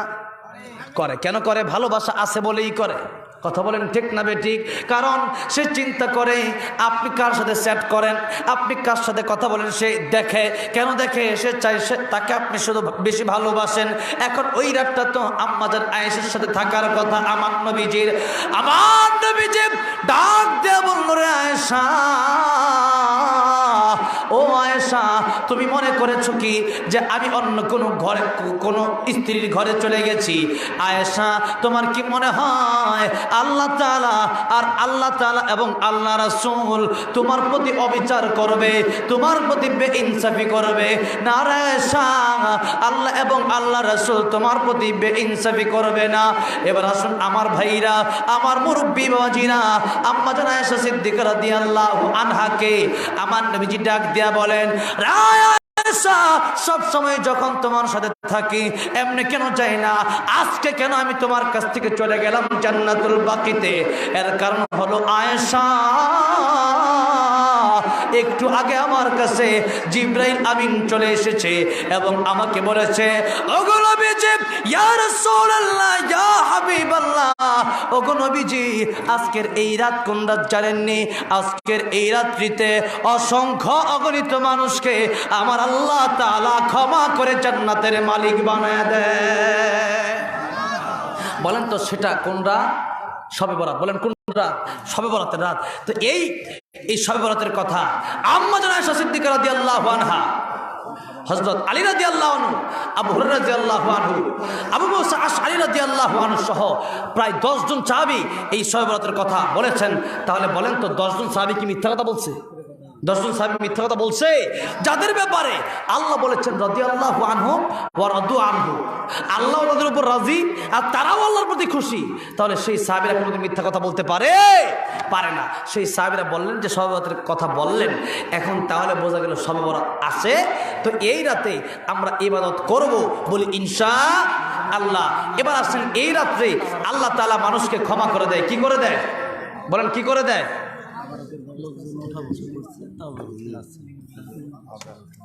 আচ্ছা ঠিক আছে, ওয়াজকে শেষ করে দেবো। আচ্ছা ওয়াজ শেষ করে দিচ্ছি, দাঁড়ান অল্প সময়ের ভিতরে, কারণ আগে শেষ করলে আমারই ভালো। আমিও তো ঢাকা যাব, কোনো সমস্যা নাই। আপনারা যাবেন বাড়ি আর আমি যাব ঢাকা, সেই নারায়ণগঞ্জ যাব, এই জন্যে কোনো সমস্যা নাই, শেষ করে দিচ্ছি। আপনারা উঠা বসা করতেছেন তাদের জন্যে শেষে আরেকজন অতিথি আছে, মোহাম্মদ তাবারক সাহেব। কি সাহেব? তবারক সাহেব। তবারক কিন্তু আছে, তবারক না নিয়ে কেউ যাবে না। এবার আসুন ওয়াজ করবো। এখানে বহুত রিসিট চলে আসছে, এখানে আজান শুনতে চাই, এরপরে গজল শুনতে চাই, এরকম রিসিট আমাকে দিচ্ছেন। তো আমি শোনাবো, তার আগে আমি ওয়াজটা শেষ করি। তো 5 মিনিট ওয়াজটা শেষ করে দিই, 5 মিনিট ওয়াজটা শেষ করি, এরপরে আজান আছে, গজল আছে, মোনাজাত আছে, তবারক, আরও অনেক কিছু কাজ আছে। তো আরে এত কষ্ট করে মাহফিল আয়োজন করেছে, এত আগে শেষ করে দিলে কি হবে? কমপক্ষে 12টা পার করবো না, 12টার আগেই মোনাজাত হয়ে যাবে। তবে একটু ধৈর্য ধরে আপনারা বসেন। আল্লাহ বলেন, ইয়া আইয়ুহাল্লাযীনা আমানুস্তাঈনু বিস-সাবরি ওয়াস-সালাহ, ধৈর্য এবং নামাজের মাধ্যমে তোমরা আমার কাছে প্রার্থনা করো। এবার আসুন আমার ভাইরা, আমার মুরব্বী বাবাজিরা, এই কালকে আগামীকাল রাত্রে যারা তওবা করবেন, তওবা তারা সবসময় কবুল করে আল্লাহ তাআলা। বিশেষ করে এই রাত্রে বলেন আল্লাহ মুস্তাগফিরিন ফাগফিরাল্লাহ, আল্লাহ তাআলা প্রথম আসমানে চলে আসেন, বলেন ও আমার বান্দারা তোমরা আমার কাছে গুনাহ মাফ চাও, মাফ করে দিব, বলেন সুবহানাল্লাহ। আল্লাহ বলেন আল্লাহ মুস্তারজিকিন ফারযুকহু, বান্দারা আমার কাছে রিজিক চাও, আমি আল্লাহ রিজিক দিয়ে দিব, বলেন সুবহানাল্লাহ। আল্লাহ বলেন কার বিপদ আছে আমার কাছে বলো, আমি তোমাদের এই বিপদ থেকে মুক্তি দিব, কোন সুবহানাল্লাহ। এবার আসেন এই রাতে আল্লাহ তাআলা 9 শ্রেণীর লোককে ক্ষমা করবেন না বিশেষভাবে। কয় শ্রেণী? এখন আরো কয়েক শ্রেণী আছে, কিন্তু আমি বিশেষ করে 9 শ্রেণীর কথা বলবো। নাম্বার 1, নাম্বার 1, মুশরিক আশিরকু বিল্লাহ, আল্লাহর সাথে যারা শিরিক করে, বট গাছে গিয়া, মাজারে গিয়া, কবরে গিয়া যারা সেজদা দেয়, এদেরকে আল্লাহ ক্ষমা করবে। নাম্বার 2, জাদুকর। নাম্বার 3, অল্প সময়তে বলে দিচ্ছি, নাম্বার 3, গণক। হাত দেখে বলে দেয়, বলে তোমার হাত দেখে আমি বলে দিলাম তুমি প্রেম করে খুব কষ্ট পেয়েছো, আগামী দিনে তুমি 5 তলা বিল্ডিংয়ের একটা মালিক হবে, আগামী কয়েকদিন পরে তুমি খুব ধনী হয়ে যাবে, সারা বিশ্বের মানুষ তোমাকে দাম দিবে। এরকম কথাবার্তা যারা বলে, আমি কয়েকদিন আগে দেখলাম মনে হয় সম্ভবত একজন ম্যাজিস্ট্রেট, ওকে কি মারছে এক থাপ্পড়। বলে থাপ্পড় মারলি কেন? বলে তোর থাপ্পড় মনে তো কী করবো, তুই এত গণক, আমার ভাগ্য তুই জানোস, তাহলে তুই এটা জানতি না তোর ভাগ্য তুই জানতি, তোর আজকে থাপ্পড় দিবে তুই আগে থেকে জানতি না, এর দিছে এক থাপ্পড়। চিন্তা করছেন কত বড় বাটপার, যেন গণক যারা এদেরকে আল্লাহ মাফ করবে না। নাম্বার 4, মদ পানকারী। নাম্বার 5, সুদখোর। নাম্বার 6, যারা পিতা মাতার অবাধ্য সন্তান। পিতা মাতার কি? অবাধ্য সন্তান। হাদিস শরীফের ভিতরে এসেছে জিবরাইল আলাইহিস সালাম 3 ব্যক্তির জন্য বদদোয়া করেছেন। কয় ব্যক্তির জন্য? 3 ব্যক্তির জন্য বদদোয়া করছে, আর নবীজি আমিন বলছে। বলেন তো এই বদদোয়াটা কবুল হবে কি হবে না? আর জোরে বলেন হবে কি হবে না? 1 নম্বরে যারা নবীর উপর দুরূদ পড়ছে, কিন্তু তারা এই দুরূদ শোনার পরে তারা নবীর নাম শুনছে, কিন্তু এই নবীর নাম শোনার পরে দুরূদ শরীফ পড়ে নাই যারা, আমার আল্লাহ তাআলা তাদেরকে ধ্বংস করবেন। কেন ধ্বংস করবেন? কারণ হইল জিবরাইল আলাইহিস সালাম দোয়া করেছেন, নবীজি আমিন বলছে। এবার আসেন দুরূদ শরীফ যে পড়বেন, কখন কখন পড়বেন তাও জানা দরকার আছে না নাই? জীবনে একবার দুরূদ শরীফ পড়া ফরজ। কয়বার? একবার, কমপক্ষে সাল্লাল্লাহু আলাইহি ওয়াসাল্লাম। আর জীবনে যখন অবসর থাকবেন তখন নবীজির নাম শুনলে দুরূদ শরীফ পড়া ওয়াজিব। এই ওয়াজের সময় না, ওয়াজে দেখবেন আমরা 100 বার নবীর নাম বলতেছি, তো 100 বার কি আমরা বলতে পারি? সাল্লাল্লাহু আলাইহি ওয়াসাল্লাম বলতে পারি? কেন? মুফাসসিরিনে কেরামগণ বলেন ওয়াজ শেষে একবার দুরূদ শরীফ পড়ে নিলেই পুরো ওয়াজিব আদায় হয়ে যাবে। এই জন্য এটা হলো ওয়াজিব। নামাজের পরে সালামের আগে যেই আমরা দুরূদ শরীফ পড়ি, এটাকে বলা হয় সুন্নত। এই জন্যে একটা ফরজ বললাম, একটা ওয়াজিব বললাম, একটা সুন্নত বললাম, আর বাকি সময় পড়া মুস্তাহাব। এই কয় ধরনের দুরূদ শরীফের কথা বললাম? 4 ধরনের, ফরজ, ওয়াজিব, সুন্নত, মুস্তাহাব। মনে থাকবে ইনশাল্লাহ? না মনে থাকবে কত মিডিয়া যা আসছে, ওয়াজ কালকেই পেয়ে যাবেন ইনশাল্লাহ, নাকি সারতে শুনে নেবেন ইনশাল্লাহ। তো এবার আসুন, নবীজির নাম শুনলে পরে কি পড়তে হবে? দুরূদ পড়তে হবে সাল্লাল্লাহু আলাইহি ওয়াসাল্লাম। নাম্বার 2, জিবরাইল আলাইহিস সালাম দোয়া করলেন, পিতা মাতা দুনিয়াতে যার বেঁচে থাকবে কিন্তু পিতা মাতাকে খুশি করতে পারে নাই, বলেন সে ব্যক্তি ধ্বংস হোক। নবী বলেন আমিন। তাহলে এরকম কম বক্ত, এরকম হতবাগা সন্তান আছে না নাই? এরকম হতবাগা সন্তানের অভাব নাই। এই জন্য যুবক ভাইরে তোমার পা দুইটা ধরে বলি, বাবা মারে কষ্ট দিবা না, তাহলে তোমার জন্য জাহান্নাম ওয়াজিব হয়ে যাবে। আর বাবা মাকে যদি খুশি করতে পারো, আমার আল্লাহ তোমার জন্য জান্নাতের ফয়সালা করে দিবেন, বলেন সুবহানাল্লাহ। নাম্বার 2। নাম্বার 3 হলো যারা রমজান পেয়ে গুনাহ ছাড়তে পারলো না, এরা ধ্বংস হয়ে যাক। নবীজি বললেন আমিন। কি করতে পারলো না? গুনাহ মাফ করাতে পারলো। রমজান পাইলো কিন্তু গুনাহ ছাড়তে পারলো না। এই জন্য রমজানের আগে আমরা গুনাহ ছাড়বো তো ইনশাআল্লাহ, বলেন ইনশাআল্লাহ। তাই আমি বলতেছিলাম পিতা মাতার অবাধ্য সন্তানকে আল্লাহ মাফ করবে না, পিতা মাতার কাছে ক্ষমা চাইতে হবে আগে। নাম্বার 7, আত্মীয় সম্পর্ক ছিন্নকারী। এমন লোক আছে না নাই? ভাইয়ের সাথে কথা বলে না, ভাই বোনের সাথে কথা বলে না, সন্তান বাপের সাথে কথা বলে না, আল্লাহ মাফ করবে না। নাম্বার 8, ব্যভিচারী। নাম্বার 9, এটাই আমার শেষ কথা, নাম্বার 9, হিংসা যারা করেন এদেরকে আল্লাহ মাফ করবে না। বলেন কি করে?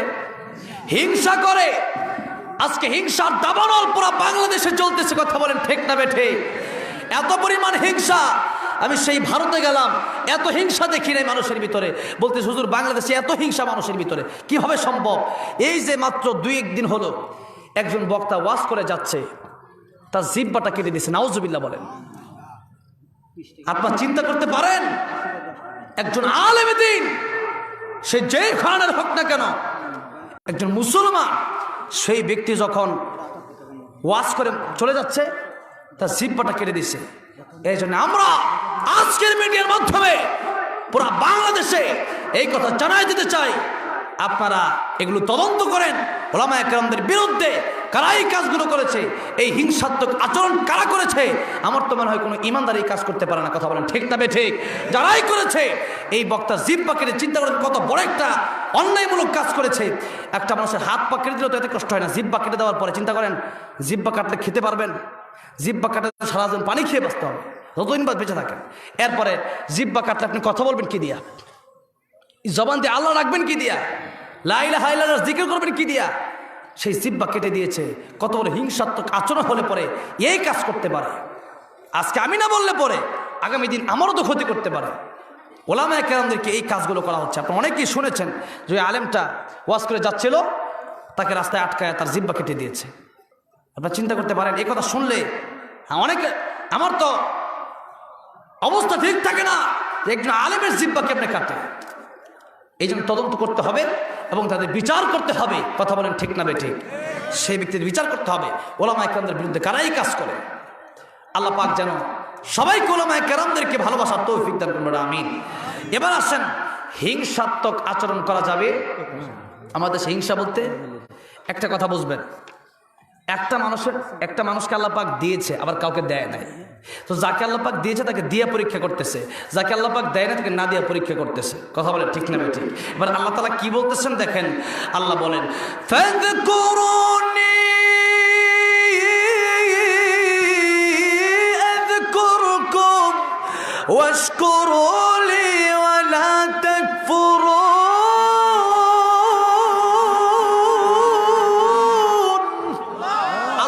বলেন তোমরা আমাকে ডাকো, আমাকে স্মরণ করো, তাহলে আমি তোমাদেরকে স্মরণ করব। সাবধান, কাউকে দিয়েছি কাউকে দেই নাই, এর মানে যাকে দিয়েছি সে এমনটা বলতে পারে না যে এটা আমার, এই টাকা আমার, এই মালিক আমি, এই টাকার ক্ষমতা আমার, এটা বলা যাবে না। এই টাকা পয়সা আল্লাহর রাস্তায় দান করতে হবে। ও গিনাকা ক্বাবলা ফাকর, আর যার নাই সে ধৈর্য ধারণ করবে। আল্লাহ বলেন ইন্নাল্লাহা মা'আস সাবিরিন। তাহলে বোঝা গেল কাউকে আল্লাহ দিয়া পরীক্ষা করে, কাউকে আল্লাহ পাক না দিয়া পরীক্ষা করে, উভয়ভাবে। কারণ আসছে দুনিয়াতে লিয়াবলুয়াকুম, পরীক্ষার জন্য আল্লাহ পাঠাইছে, কথা বলেন ঠিক না বেঠিক? সুতরাং হিংসাত্মকপূর্ণ আচরণ করে বোঝালেন যে তোমারে আল্লাহ পাক এই একটা বাড়ি, 5 তলা বাড়ির মালিক বানালো কেন? আপনি বোঝাচ্ছেন যে আল্লাহর দোষ। কার দোষ? আল্লাহর দোষ। কারণ এই বাড়ি গাড়ির মালিক বানাইছে কে? টাকা পয়সা একজনকে দিয়েছে, তো দিয়েছে কে? দিয়েছে আল্লাহ। সম্পদ দিয়েছে, এগুলোর মালিক কে? তো আল্লাহ একজনকে দিয়েছে, তো আপনারা দেয় নাই বা আপনার কম, আপনি তাকে নিয়ে হিংসা করতেছেন, মানে আল্লাহ দিল কেন? আল্লাহকে আপনি দোষী বানাইলেন। সুতরাং যে ব্যক্তি আল্লাহকে দোষী বানায়, আল্লাহ কষ্ট পায় কি পায় না? আল্লাহ পাক এই ব্যক্তি এই কাজগুলো করার কারণে, হিংসার কারণে রোজা একটাও থাকবে না। কারণ আপনি হিংসা করছেন, রোজা থাকবে না। হিংসা করছেন, সবে বলতে সারা রাত নামাজ পড়ছেন, কিন্তু ভিতরে আরেকজনকে নিয়ে হিংসা, সে এত বড় কেন, সে তার এত বাড়ি কেন, গাড়ি কেন, তার টাকা পয়সা কেন, আপনার ইবাদত একটাও কবুল হবে না। আজকে থেকে হিংসা থাকবে? বলেন হিংসা থাকবে? হিংসা বন্ধ করতে হবে। শেষ কথা, খাজির আলাইহিস সালাম বা খিজির আলাইহিস সালাম, খাজির আলাইহিস সালাম শুদ্ধ ভাষা যেটা, খাজির আলাইহিস সালামের কাছে এক লোক গেছে যে আপনি আমার জন্য দোয়া করেন, আল্লাহ যেন আমার পাশের বাড়ির একটা লোক আছে, তাকে আল্লাহ পাক যা দিবে আমাকে যেন তার ডাবল দেয়। খাজির আলাইহিস সালাম বললেন আমি দোয়া করব, কবুল কিন্তু হয়ে যাবে, এখন বোঝো দোয়া কিটা করবো? বলে হ্যাঁ, আপনি আমার জন্য দোয়া করেন। হুজুর দোয়া করে দিলেন। তার একটা বাড়ি, তার 2টা বাড়ি, তার একটা দোকান, তার 2টা দোকান। এবার হঠাৎ করে যেই লোকের বাড়ি একটা হয়, তার চোখ একটা কানা হয়ে গেছে, এখন তারও 2টা চোখ কানা হয়ে গেছে। কারণ যা হবে 2টা হবে। তো তার একটা হাত চলে গেছে অ্যাক্সিডেন্টে, দুইটাই চলে গেছে। খাজির আলাইহিস সালামের সাথে দেখা, হুজুর আমার জন্য আপনি দোয়া করেন, আল্লাহ যেন কিছুই লাগবে না, সব নিয়ে যায়। এবার হযরত আসলাম বলেন, না, হিংসার পরিণাম এমনই হয়, দুনিয়াতেও তার জীবন তার হিংসার ভিতরে মনোভাব যে হিংসা, এর কারণে সে নিজে নিজে জ্বলে পুড়ে মরে যায়, আর তার ইবাদত নেকিও এই হিংসা ধ্বংস করে দিয়ে নষ্ট করে দেয়। তাহলে হিংসা করবো না ছাড়বো? আল্লাহ হিংসা ছাড়ার তৌফিক দান করেন, আমিন। ওয়া আখির দাওয়ানা আলহামদুলিল্লাহি রাব্বিল আলামিন। একেবারে শেষ মুহূর্তে এখানে যারা আছেন, নবীজি বলেছেন, কোন আলিমান আও মুতাল্লিমান আও মুআইনান আও মুহিব্বান ওয়ালা তাকুন খামিসান ফাতাহলিক। তোমরা আলেম হও, নাহলে আলেমের ছাত্র হও, নাহলে আলেমদেরকে সহযোগিতা করো, নাহলে আলেমকে মহব্বত করে, সাবধান ঘৃণা করবা না। আচ্ছা, আমরা আলেমকে মহব্বত করি কারা কারা? একটু শেষ সময় একবার হাত তুলি তো। লিল্লাহি তাকবীর। আল কোরআনের আলম, কোরআন সুন্নাহ যেখানে, লিল্লাহি তাকবীর। আল্লাহ কবুল করেন। এবার হাত নামান। আপনারা যারা বসে আছেন, আমি খুশি হয়েছি, যদি 10-12 জন উঠে গেছে জরুরত হতে পারে, কিন্তু আপনারা যারা বসে আছেন, আমি মুসাফির মানুষ, আপনার জন্য আমি দোয়া করব। নবীজি বলেছেন, 3 ব্যক্তির দোয়া আল্লাহ খালি ফেরায় দেয় না। বাপ মার দোয়া আল্লাহ খালি ফেরায় দেয় না, মজলুমের দোয়া আল্লাহ খালি ফেরায় দেয় না, মুসাফিরের দোয়া আল্লাহ ডাইরেক্ট কবুল করে। বলেন সুবহানাল্লাহ। আমি মুসাফির মানুষ, এখনো আসি, আপনাদেরকে নিয়ে মোনাজাত করব। সবাই মোনাজাত করে বাড়ি যাবেন তো ইনশাআল্লাহ? আপনি যদি মোনাজাত না করেন, আগামীতে আপনার সন্তান মোনাজাত না করতে পারে। কথা বলেন ঠিক না বেঠিক? এই জন্য আজকে আপনি আপনার আব্বা আম্মা জন্য মোনাজাত করে যান, ওদের ভবিষ্যতে ইনশাল্লাহ আপনার সন্তান আপনার জন্য মোনাজাত করে মাহফিলে এসে। কথা ঠিক না বেঠিক? এই জন্যে আমরা মোনাজাত করে যাব। আমরা এখান থেকে যদি উঠে যাই, আমি ভাববো আপনি হুজুরদেরকে, আলেমদেরকে ঘৃণা করেন, শুধুমাত্র সুর শোনার জন্য আসছেন। আমি দেখবো আশিক রাসূল কারা। নবীজি বলছেন, আল মাসজিদু বাইতুল্লাহ ওয়াল মাদ্রাসাতু বাইতি। মাদ্রাসা হলো আমি নবীর ঘর। তো নবীকে ভালোবাসেন, এমন ভালোবাসেন না এমন কেউ আছেন? নবীকে না ভালোবাসতে জান্নাতে যাওয়া সম্ভব না। কারণ নবীর সুপারিশে জান্নাতে যেতে হবে। হাউজে কাউসারের পানি নবীর কাছেই পান করতে হবে। এবার আসুন, আমরা নবীর হাউজে কাউসারের পানি পান করতে চাই কি চাই না? 1 ঘন্টা ওয়াজ করতেছি, 1.5 ঘন্টা 2 ঘন্টা ওয়াজ করলে এত পানি খাওয়া লাগে, অর্ধেক পানি খাওয়া লাগে। আর কিয়ামতের কঠিন ময়দানে 50,000 বছর দাঁড়ায় থাকতে হবে হাসরের মাঠে। ওই সময় পানি পিপাসা লাগবে কি লাগবে না? জিহ্বা বের হয়ে যাবে, কলিজা ফেটে যাবে। সেই দিন হাউজে কাউসারের পানি ছাড়া কোনো পানি থাকবে না। আচ্ছা, সেদিন হাউজে কাউসারের পানি পান করার আশায় আজকে এই শেষ মুহূর্তে এই মাদ্রাসার জন্য নবীকে ভালোবাসেন একজন লোক বলেন যে আমি 5,000 টাকা 10,000 টাকা এই মাদ্রাসাটা দিব, এই মাদ্রাসাকে আমি ভালোবাসি, আমি নবীকে ভালোবাসি, নবীর সাথে জান্নাতে যেতে চাই। এই আশায় আমি 5,000 টাকা, আল্লাহ আমার মালিক বানাইছে, নবীজির ভালোবাসায় 5,000 টাকা কুরবানি করে দিলাম। এমন একটা লোক থাকলে হাত তোলেন যে হুজুর আজকে আপনার কাছে বলতে চাই 5,000 টাকা আমি নবীকে ভালোবেসে দিব, আমি একজন আশিক রাসূল, একটু হাতটা উঠায় আমার দেখান। 5,000 টাকা মাত্র। আপনি লক্ষ লক্ষ টাকার মালিক, 5,000 টাকা দান করলে আপনার জীবন থেকে কমবে না, বরং নবীজির ভালোবাসা আর বাড়বে। কিয়ামতের কঠিন ময়দানে আল্লাহ আপনাকে হয়তো উসিলায় মাফ করে দিবে। কে আছেন 5,000 টাকা এই মাদ্রাসার জন্য আপনি দান করবেন? আপনার টাকা পয়সা আছে, 5,000 টাকা, 3,000 টাকা, 2,000 টাকা একেবারে কমায় দিলাম। কে আছেন দান করবেন? একটু হাতটা তুলে দেখান। মারহাবা। কত? 2,000। 2 জন পেয়ে গেলাম। আগে একটু পিছনের নামটা বলি। নামটা কি ভাইয়ের? নগদ। নাম কি? এইটা আপনার নাম বলতেছি। রইসুদ্দিন হেলাল ডাক্তার। রইসুদ্দিন হেলাল ডাক্তার আনলাম। হ্যাঁ, চেউখালীর 2,000 টাকা নগদ দিয়ে দিচ্ছে। আল্লাহ কবুল করো, মঞ্জুর করো। আল্লাহ নেখায়াত বাড়ায় দাও। আল্লাহ কত সুন্দর চেহারা, আল্লাহ এই চেহারা জাহান্নামের আগুনে পোড়ায়ও না। আল্লাহ এই চেহারা জান্নাতের জন্য কবুল আর মঞ্জুর করে নাও, বলেন আমিন। নাম্বার 2 নম্বর কে জানে বললেন? ওই যে নাম কি? গোলাম হোসেন। গোলাম হোসেন ভাই 2,000 টাকা বলেন তো মারহাবা। আল্লাহ কবুল করেন, মঞ্জুর করেন। আল্লাহ জানে মানে বরকত দিয়া দেন। আল্লাহ তাআলা পরকালে জান্নাতের মালিক বানায়া দেন। আমার ভাইরা, আমার মুরব্বি বাবাজিরা, আর কে আছেন আব্বার জন্য, আম্মার জন্য 2,000 টাকা এই মাদ্রাসায় দিবেন। মাত্র 15 জন লোক আমি চাই, কমপক্ষে 15 জন 30,000 টাকা আমি এই মাদ্রাসার জন্য দিয়ে যেতে চাই আপনাদের মাধ্যমে। কে আছেন 2,000 টাকা অথবা 1,000 টাকা করে হলেও 30 পর্যন্ত মিল করবেন? কে আছেন 1,000 টাকা 2,000 টাকা? একটু হাত ওঠান। আশিক রাসূল দাবি করতে চান কে আছেন? দেখা যে আমি আশিক রাসূল, এটা আমার আল্লাহ ভিডিও করতেছে। এই মিডিয়া যেমন ভিডিও করতেছে, আমার আল্লাহ এই মাহফিল ভিডিও করতেছে। আল্লাহর ভিডিওতে আপনার এই দান থাকবে। কে আছেন দেখি? 1,000 টাকা 2,000 টাকা, 1,000 অথবা 2,000 কে আছেন? এমন আশিক রাসূল কি নাই? আর যে আল্লাহ আপনাকে টাকা পয়সা দিয়েছে, আপনি 1 লাখ টাকার মালিক, 1000 টাকা দান করেন না। 1 লাখ টাকার মালিক এমন তো অনেক লোক এখানে আছেন, 1 লাখ 2 লাখ টাকার মালিক আছেন না? তো 1000 টাকা মাদ্রাসায় দিবেন, আল্লাহ আপনার টাকায় বরকত দিবে, আল্লাহ আপনার জানে বরকত দিবে, মালে বরকত দিবে। আর নাহলে জানে বরকত না থাকলে তো গাড়ি অ্যাক্সিডেন্ট হয়ে যায়। কেন? ওই যে দান করে না, যদি অ্যাক্সিডেন্ট হইয়া যদি, এগুলা কি বলতে হবে সব নাম? আমি বলতে পারবো না তো এগুলো, এত নাম বললে তো 1 ঘন্টা চলে যাবে। এগুলো আপনারা বলে দিয়ে এত নাম তো প্রায় 100-র কাছাকাছি নাম হবে। না 8-10টা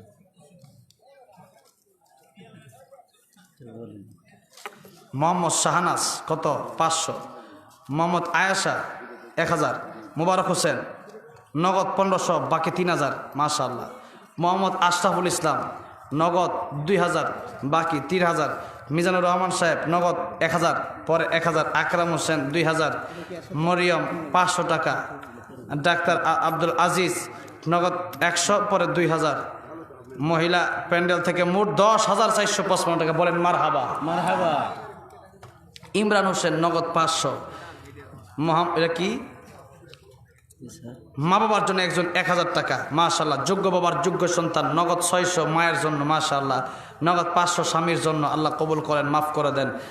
আব্দুল কালাম মল্লিক 500 টাকা মায়ের জন্য। লুৎফুর রহমান 500। আরেকজন দিচ্ছে নানা নানির জন্য 1000 টাকা। আরেকজন দিচ্ছে বাবার জন্য 500 টাকা। আরেকজন দিচ্ছে মোহাম্মদ মজুদ সাহেব 100 নগদ, 500 বাকি। হারুন রশিদ সাহেব 500 টাকা। মেহের সর্দার 500 টাকা। কারুল সাহেব 2 ব্যাগ সিমেন্ট। মারহাবা। আরও আছে মোহাম্মদ আলতাফ হোসেন 100 টাকা, বাকি 20 কেজি দান। মাশাআল্লাহ। 100 টাকা 100 টাকা দিচ্ছে, আবার 20 কেজি দান। আব্দুল মালেক সাহেব 250 টাকা। মোতালেব সাহেব 20 কেজি দান। আলাবক্স সাহেব 50 টাকা, 500 টাকা বাকি। রাইদুল ইসলাম সাহেব 40 কেজি দান। পেঁয়াজ 40 কেজি, নগদ 100 টাকা। বলেন মারহাবা। আল্লাহ কবুল করেন। মোহাম্মদ রতন শেখ নগদ 500 টাকা। মোহাম্মদ হুমায়ুন ভাই, আমার হুমায়ুন ভাই অত্যন্ত ভালো, এখানে বয়ান করছে আমার ভাই, 10 কেজি দান। বলেন মারহাবা। আল্লাহ যেন ওনারে দিন ও ইসলামের খেদমত করে বিশ্বে ছড়ায় দেওয়ার তৌফিক দেন। বলেন আমিন। আচ্ছা, আর কে আছেন? 30,000 টাকা যেতে 4000 হয়ে গেছে। এটা হলেই আমি ইনশাআল্লাহ আপনাদের গজল তো বাকি আছে, এটা এই আবদা এগুলো চলে আসছে আগেই। কে আছেন? 1000 টাকা, কমপক্ষে 10,000 টাকায় মিল করেন না। গতকালকে যেখানে মাহফিল করলাম আশটা খালি, ওখানে মানুষ তো প্রায় 10,000 ইট দিছে। বলেন মারহাবা। এখানে লোক আছে জানে তারা, এরপরে প্রায় মনে হয় 2-2.5 লাখ টাকা মানুষ দিছে। তো এই হিসাবে আপনারা কিছু দিবেন না? এই এলাকাতে একটা মান সম্মান রাখার দরকার না, কি বলেন? আমি আরেক জায়গায় গিয়ে বলতে পারি যে অমুক এলাকায় দেখে আসছি মানুষের মনটা খুব ভালো। কে আছেন দেখি? 1,000 টাকা এই মাদ্রাসার জন্য কেউ নাই, কোনো লোক নাই 1,000 টাকা দেওয়ার মতো। 500 করে দেওয়ার মতো লোক আছেন? 500 করে দেওয়ার মতো লোকও নাই। ইন্না লিল্লাহ। কে আছেন মানে জান্নাতে যাওয়ার নিয়ত কি কারো নাই দান করে? আল্লাহ বলেছেন ইন্নামাল মুমিনুনা আল্লাযীনা আমানু বিল্লাহি ওয়া রাসূলিহি সুম্মা লাম ইয়ারতাবু ওয়া জাহাদু বিআমওয়ালিহিম ওয়া আনফুসিহিম ফি সাবিলিল্লাহ। আল্লাহ এবং আল্লাহর রাসূলকে বিশ্বাস করার পর তোমরা মাল দিয়ে জিহাদ করো আল্লাহর রাস্তায়। তা আমরা কোথায় জিহাদ করতেছি? কে? মোহাম্মদ বাচ্চু সাহেব, আমার হুমায়ুন ভাইয়ের মামা, 500 টাকা নগদ, 20 কেজি দান, 20 কেজি পেঁয়াজ। যদি বলেন মারহাবা। আল্লাহ কবুল করো, মঞ্জুর করো। বাচ্চু সাহেবের খেত বাড়ায় দাও। আল্লাহ চাই না আত্মীয় স্বজন আছে না নাই? আল্লাহ দয়া করে আত্মীয় স্বজনদের কবরগুলোকে জান্নাতের বাগান বানায় দাও। যারা বেঁচে আছেন খেত বাড়ায় দাও। বলেন আমিন। আর কে আছেন? 500, মাত্র 500, একেবারে শেষ। এটা আলোচনা এখানেই শেষ হলো। কে আছেন? 500। কেউ নাই? 500 টাকা, মাত্র 500 টাকা। এখন দেন, বাকি দেন, কোনো সমস্যা নেই।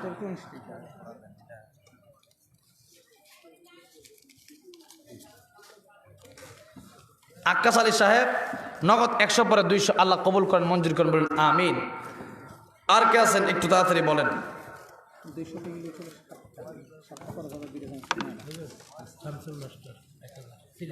অনেক সময় পরে আসছে, এটা একটু বইলা নি, দাঁড়ান, এটা না বললে সমস্যা। মোহাম্মদ শামসুল মাস্টার না? মোহাম্মদ শামসুল মাস্টার নগদ 1000 টাকা আল্লাহ কবুল করো, মঞ্জুর করো। দানের খবর শুনুন, মদিনায় পৌঁছায় দাও আল্লাহ তাআলা। দানের উসিলায় দুনিয়াতে শান্তি, পরকালে মুক্তি দিয়া দাও আল্লাহ তাআলা। এই দানের উসিলায় জানে বলে বরকত দিয়া দাও আল্লাহ তাআলা। এই দানের উসিলায় পরকালে জান্নাতের মালিক বানায় দিও, বলেন আমিন। মোকলেশ সাহেব 120 কেজি পেঁয়াজ, মোশাররফ হোসেন সাহেব 20 কেজি ধান, 20 কেজি পেঁয়াজ, মাশাআল্লাহ। আইয়ুব সাহেব 200 টাকা এবং 20 কেজি দান, মারহাবা। একটা বড় দান 590 টাকা। আব্দুল করিম মন্ডল 2500 টাকা, বলি মারহাবা। আল্লাহ কবুল করো, মঞ্জুর করো। 500 নগদ, 2000 বাকি, আল্লাহ কবুল করো, মঞ্জুর করো। বাপ মার জন্য দোয়া চাইছি, আল্লাহ চাই না কবরে জানাজাদের কবরগুলোকে জান্নাতের বাগান বানায় দাও। কামাল সর্দার 20 কেজি দান, আল্লাহ কবুল করো। সাজ্জাদ সাহেব 100 টাকা, 40 কেজি পেঁয়াজ, আল্লাহ কবুল করো। দেখি তবরক আলী সাহেব 500 টাকা, 1 মণ ধান, আল্লাহ কবুল করো। মাঝি মন্ডল 50 টাকা এবং 10 কেজি দান, আল্লাহ কবুল করো। আব্দুল সামাদ সাহেব 300 টাকা এবং ধান 5 কেজি, আল্লাহ কবুল করো। মাজুদুল ইসলাম সাহেব উনি 50 টাকা নগদ, 20 কেজি দান, আল্লাহ কবুল করেন। রাকিবুল ইসলাম সাহেব নগদ 50 টাকা, ধান 20 কেজি, আল্লাহ কবুল আর মঞ্জুর করেন। খুরশেদ আলী পিতামৃত উনি কত 500 টাকা নগদ, আল্লাহ কবুল আর মঞ্জুর করেন, বলেন আমিন। আর কে আছেন 500? আচ্ছা, একেবারে শেষে আর 5,000 টাকা দিয়ে শেষ করেন না, কে আছেন? এটা মিল করেন। 5000 টাকা, 1000 টাকা করে 5 জন অথবা 500 করে 10 জন দিলেই ইনশাল্লাহ দোয়া করে দেব। কে আছেন? তার আগে আমি যে মদিনার মাটির গজলটা গিয়ে দিচ্ছি ইনশাল্লাহ, এরপরে ইনশাল্লাহ বাকি কাজ করব। ও মদিনার মাটি রে, সকল সুখ বুঝি তোর কপালে। ও মদিনা রে, তোর বুকে আমার নবী, যার লাগি পাগল সবই, যার তরে হইল সৃষ্টি ত্রিভুবন। কাঁদি আমি সারাক্ষণে, কখন যাব সেখানে, সহে না আর পরাণে। ও মদিনার মাটি রে, সকল সুখ বুঝি তোর কপালে। ও মদিনা রে, পাখি যদি হতাম আমি, উড়ে উড়ে যেতাম আমি, থাকতো না মনে কোনো যাতনা। দেহে নাই পাখায় আমার, সাথে নাই টাকায় আমার, কেমনে যাব সেখানে। ও মদিনার মাটি রে, সকল সুখ বুঝি তোর কপালে। আল্লাহ সবাইকে বারবার মক্কা মদিনা যাওয়ার তৌফিক দান করে, বলেন আমিন। আচ্ছা, আর কেউ আছেন 1000 টাকা, 500 টাকা? কোন লোক নাই? একজন হাত উঠান না তো, আপনার দেখা দেখে আরো কয়েকজন দেবেন ইনশাআল্লাহ। কে আছেন? 500 টাকা এই মাদ্রাসার জন্য। কেউ নাই? মোনাজাত করে দিব এখন, তবারক দিয়ে দিবে ইনশাআল্লাহ মোনাজাতের আগেই। তো এরপরে আজান দেওয়া, আজান না দিই,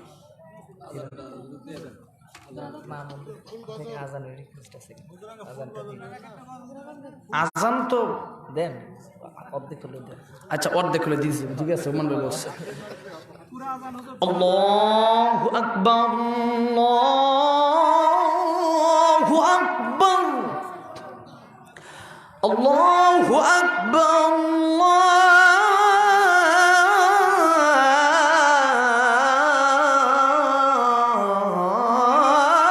আল্লাহু আকবার।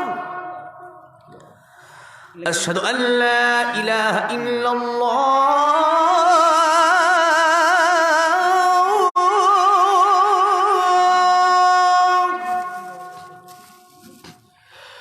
আশহাদু আল্লা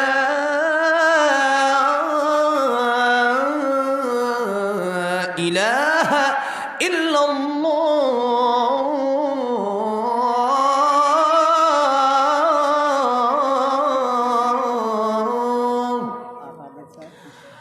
আশহাদু আন্না মুহাম্মাদার রাসূলুল্লাহ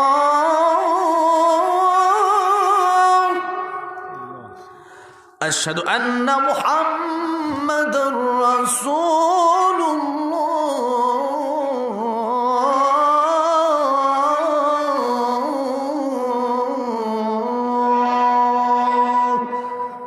এই পর্যন্ত থাক। আল্লাহ যেন আমাদেরকে নামাজ পড়ার তৌফিক দেন, বলেন আমিন। আজান শুনলে কি হবে? নামাজ পড়তে হবে, এই নামাজও পড়তে হবে। আচ্ছা, হ্যাঁ ঠিক আছে।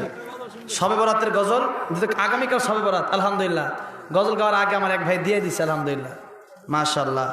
আব্দুল খালেক, পিতা মৃত শামসুর আলী সাহেব, নগদ 500 টাকা 20 কেজি দান। আল্লাহ আপনার আব্বার কবরকে জান্নাতের বাগান বানায় দেন, বলেন আমিন।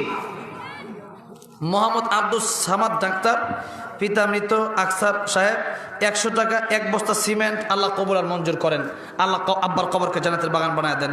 সৌরভ হোসেন সাহেব, পিতা মৃত আলিমুদ্দিন, 1 মণ ধান। আল্লাহ কবুল করেন, আল্লাহ ওনার আব্বার কবরকে জান্নাতের বাগান। অনেকে অনেক কিছু দান করছেন। এই যে ডিমও কি দান করছে না?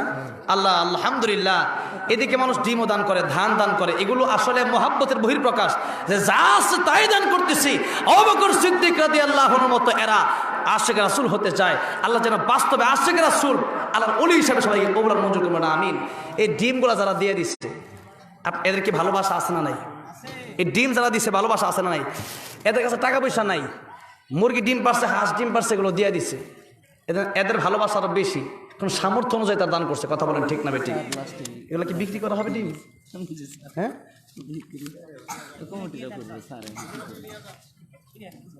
না আমি এই ডিম মাহফিলে আরেকবার পাইছিলাম, তা আমি নিজে কিনে নিয়ে গেছি।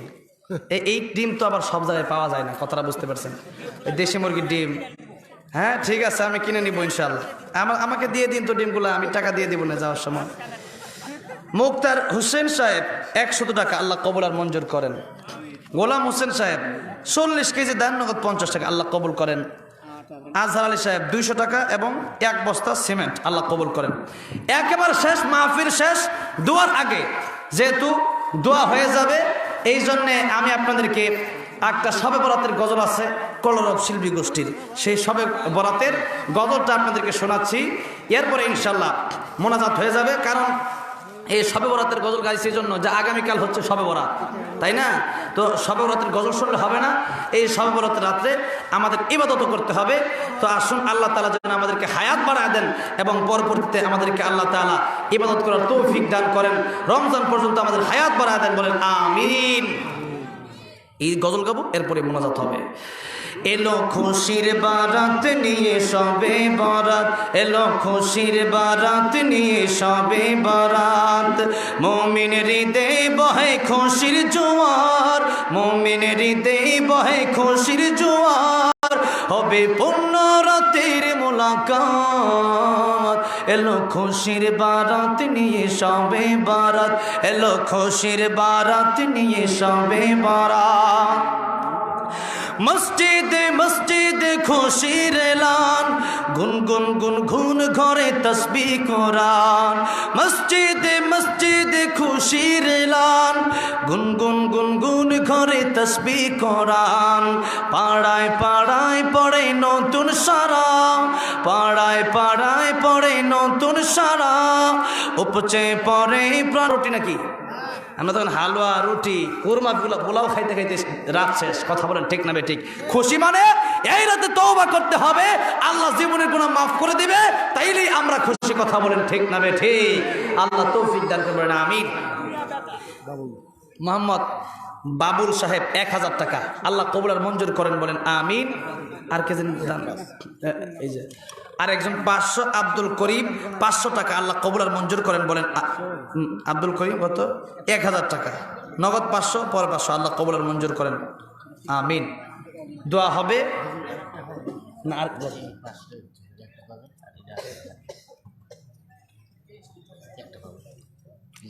এই 500 টাকা দিয়েছেন না? নাম কি আপনার? ডাক্তার রয়েছে, আগে 2000 দিচ্ছেন, আগে 2000 দিচ্ছে, আবার এখন 500 টাকা, আবার আমার 100 টাকা দিচ্ছে, আমি 100 টাকা এটা মাদ্রাসার জন্য দিয়ে দিলাম। বলেন মারহাবা। মারহাবা। আচ্ছা, এখন গজল গাওয়া যাবে, একটা কিছু করেন, যা কর তাই ভালো লাগে। চিন্তা করছেন, বলতেছে যা বলবেন তাই ভালো লাগবে, একটা কিছু বলে যান। তো ঠিক আছে, কিছু একটা বলে যাই নাকি, বলেন কিছু একটা বলি ইনশা আল্লাহ। আচ্ছা কি বলবো আপনারা বলেন তো দেখি। আচ্ছা ঠিক আছে, একটা গজল গেয়ে দিই, ঠিক আছে ইনশাল্লাহ। এই গজল অর্ধেক গাইব, পুরোটা গাওয়ার সুযোগ নাই। দে দে পালে তোলে দে, মাঝি হেলা করিস না, ছেড়ে দে নৌকা মাঝি যাব মদিনা, ও তুই ছেড়ে দে নৌকায় আমি যাব মদিনা। এই গজল আপনারা পারেন কি পারেন না, এটা আমার সাথে বলবেন ইনশাল্লাহ। দে দে পালে তোলে দে, দে দে পালে তোলে দে, মাঝি হেলা করিস না, ছেড়ে দে নৌকা মাঝি যাব মদিনা, ও তুই ছেড়ে দে নৌকা আমি যাব মদিনা। দুনিয়ায় নবী এলো মা আমিনার ঘরে, হাসিলে হাজার মানিক কাঁদিলে মুক্তা ঝরে। দুনিয়ায় নবী এলো মা আমিনার ঘরে, হাসিলে হাজার মানিক কাঁদিলে মুক্তা ঝরে। ও আমার আল্লাহ যার সহায় তার কিসের ভাবনা, আমার আল্লাহ যার সহায় তার কিসের ভাবনা। আমার হৃদয় মাঝে কাবা নয়নে মদিনা, আমার হৃদয় মাঝে কাবা নয়নে মদিনা। দে দে পাল তোল দে মাঝি হেলা করিস না, দে দে পাল তোল দে মাঝি হেলা করিস না, ছেড়ে দে নৌকা মাঝি যাব মদিনা, ও তুই ছেড়ে দে নৌকা আমি যাব মদিনা। আর গাইবো ও নূরের রৌশনীতে দুনিয়া গেছে ভরে, সে নূরের বাতি জ্বলে মদিনার ঘরে ঘরে। ও নূরের রৌশনীতে দুনিয়া গেছে ভরে, সে নূরের বাতি জ্বলে মদিনার ঘরে ঘরে। আমার আল্লাহ যার সহায় তার কিসের ভাবনা, আমার আল্লাহ যার সহায় তার কিসের ভাবনা। আমার হৃদয়েতে কাবা নয়নে মদিনা, আমার হৃদয় মাঝে কাবা নয়নে মদিনা। দে দে পাল তোল দে মাঝি হেলা করিস না, দে দে পাল তোল দে মাঝি হেলা করিস না, ছেড়ে দে নৌকা আমি যাব মদিনা, ও তুই ছেড়ে দে নৌকা মাঝি যাব মদিনা, ও তুই ছেড়ে দে বিমান পাইলট যাব মদিনা। বলেন আমিন। কি মদিনা যাওয়ার নিয়ত আপনাদের নাই? তো জোরে বলেন না আমিন। দোয়া হবে, আর কোনো লম্বা টাইম নাই। আব্দুল কুদ্দুস সাহেব 40 কেজি দান, 40 কেজি গম। গজলে গজলে টাকা আসতেছে, আর একটা শোনান না ভাই, শেষ আমার রিকোয়েস্ট আরেকটা। চলে যান চলে যান, এগুলো বলবেন। নাক ফুলেছে একটা মহিলা, কিন্তু নাক ফুল। নুরুল ইসলাম সাহেব কি দিছে? নাক ফুল 10 কেজি ধান 100 টাকা লাগলো। আর কি মায়ের নাক ফুল দিছে। একজন মা কো নাক ফুলটা কই, একটা নাক ফুল দিয়ে দিছে। বলেন মারহাবা। এটাকে বলে ভালোবাসা, ঠিক না বেঠে? মহিলারা আমার নবীকে ভালোবাসতে কি বাসছে না? আবু বকর সিদ্দিক রাদিয়াল্লাহু আনহুর স্ত্রী ভালোবাসতে কি বাসছে না?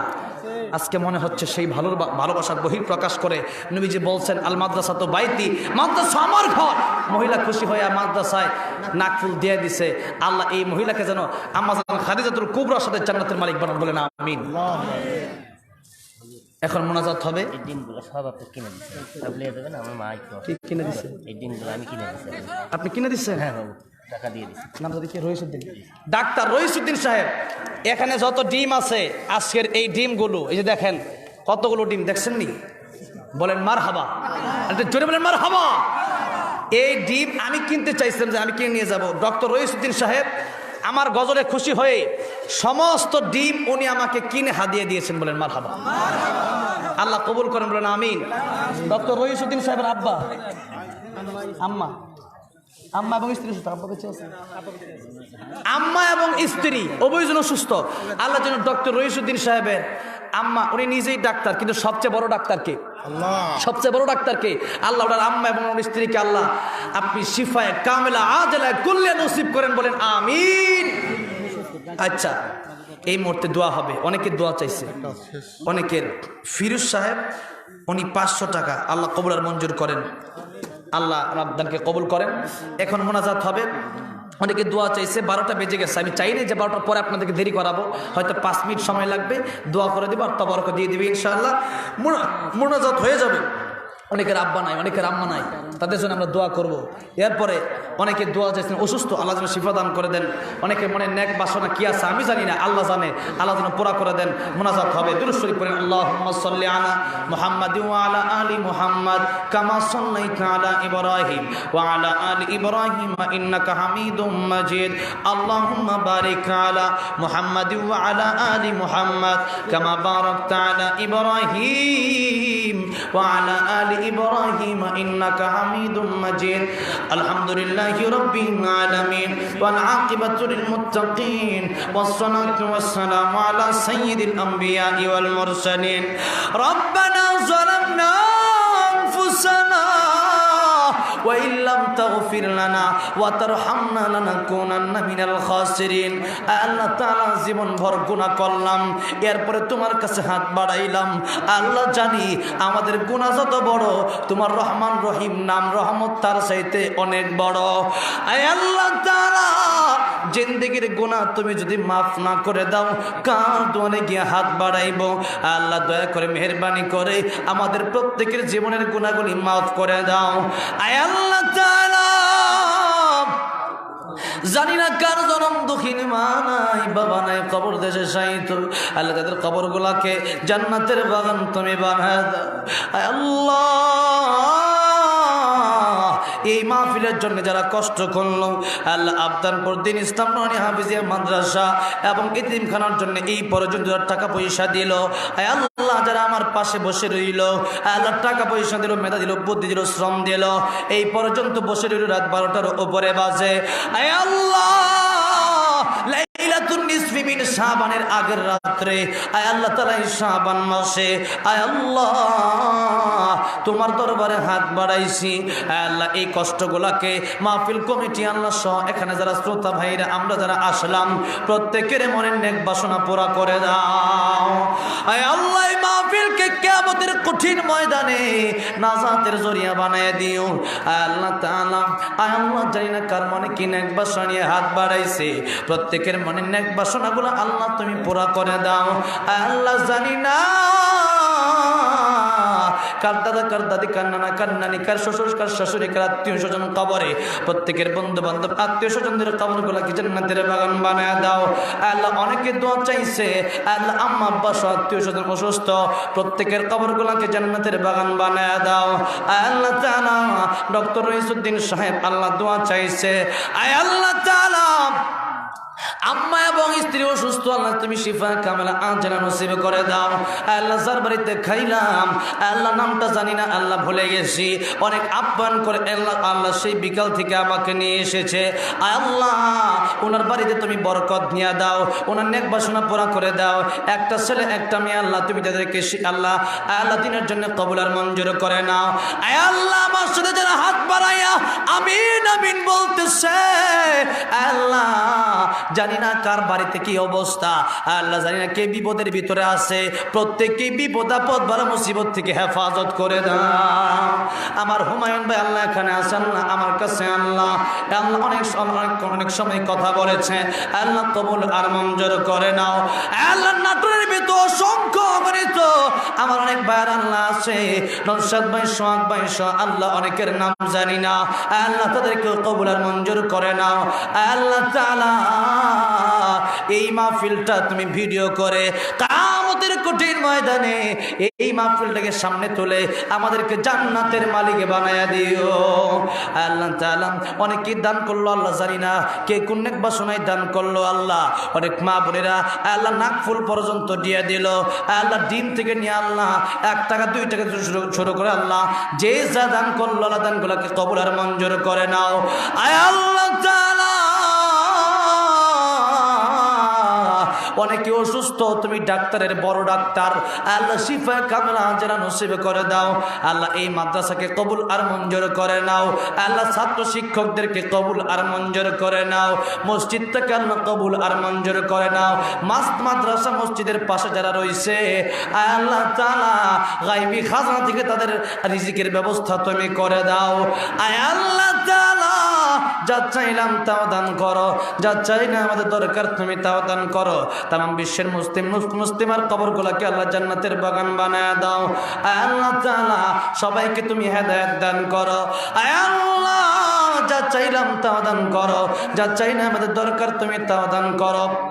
তামাম বিশ্বের ভিতরে আল্লাহ তুমি খাস রহমত বরকত নাজিল করো আয় আল্লাহ। এই আবদান করে তোমার খাস রহমত বরকত আল্লাহ তুমি নাজিল করে দাও আয় আল্লাহ। যারা কাজ করে কাজে বরকত দাও, জানে মানে বরকত দিয়ে দাও আয় আল্লাহ তাআলা। মৃত্যুর সময় কালিমা নসিব করে দিও। বাল্লিগনা রমাদান, রমজান লাইলাতুল কদর পর্যন্ত আমাদের হায়াত তুমি বাড়ায়া দাও। সুবহানা রাব্বিকা রাব্বিল ইজ্জাতি আম্মা ইয়াসিফুন ওয়া সালামুন আলাল মুরসালিন আলহামদুলিল্লাহি রাব্বিল আলামিন। ওয়া জাল আখির কালামিনা ইনদাল মাউত লা ইলাহা ইল্লাল্লাহ মুহাম্মাদুর রাসূলুল্লাহ সাল্লাল্লাহু আলাইহি ওয়াসাল্লাম।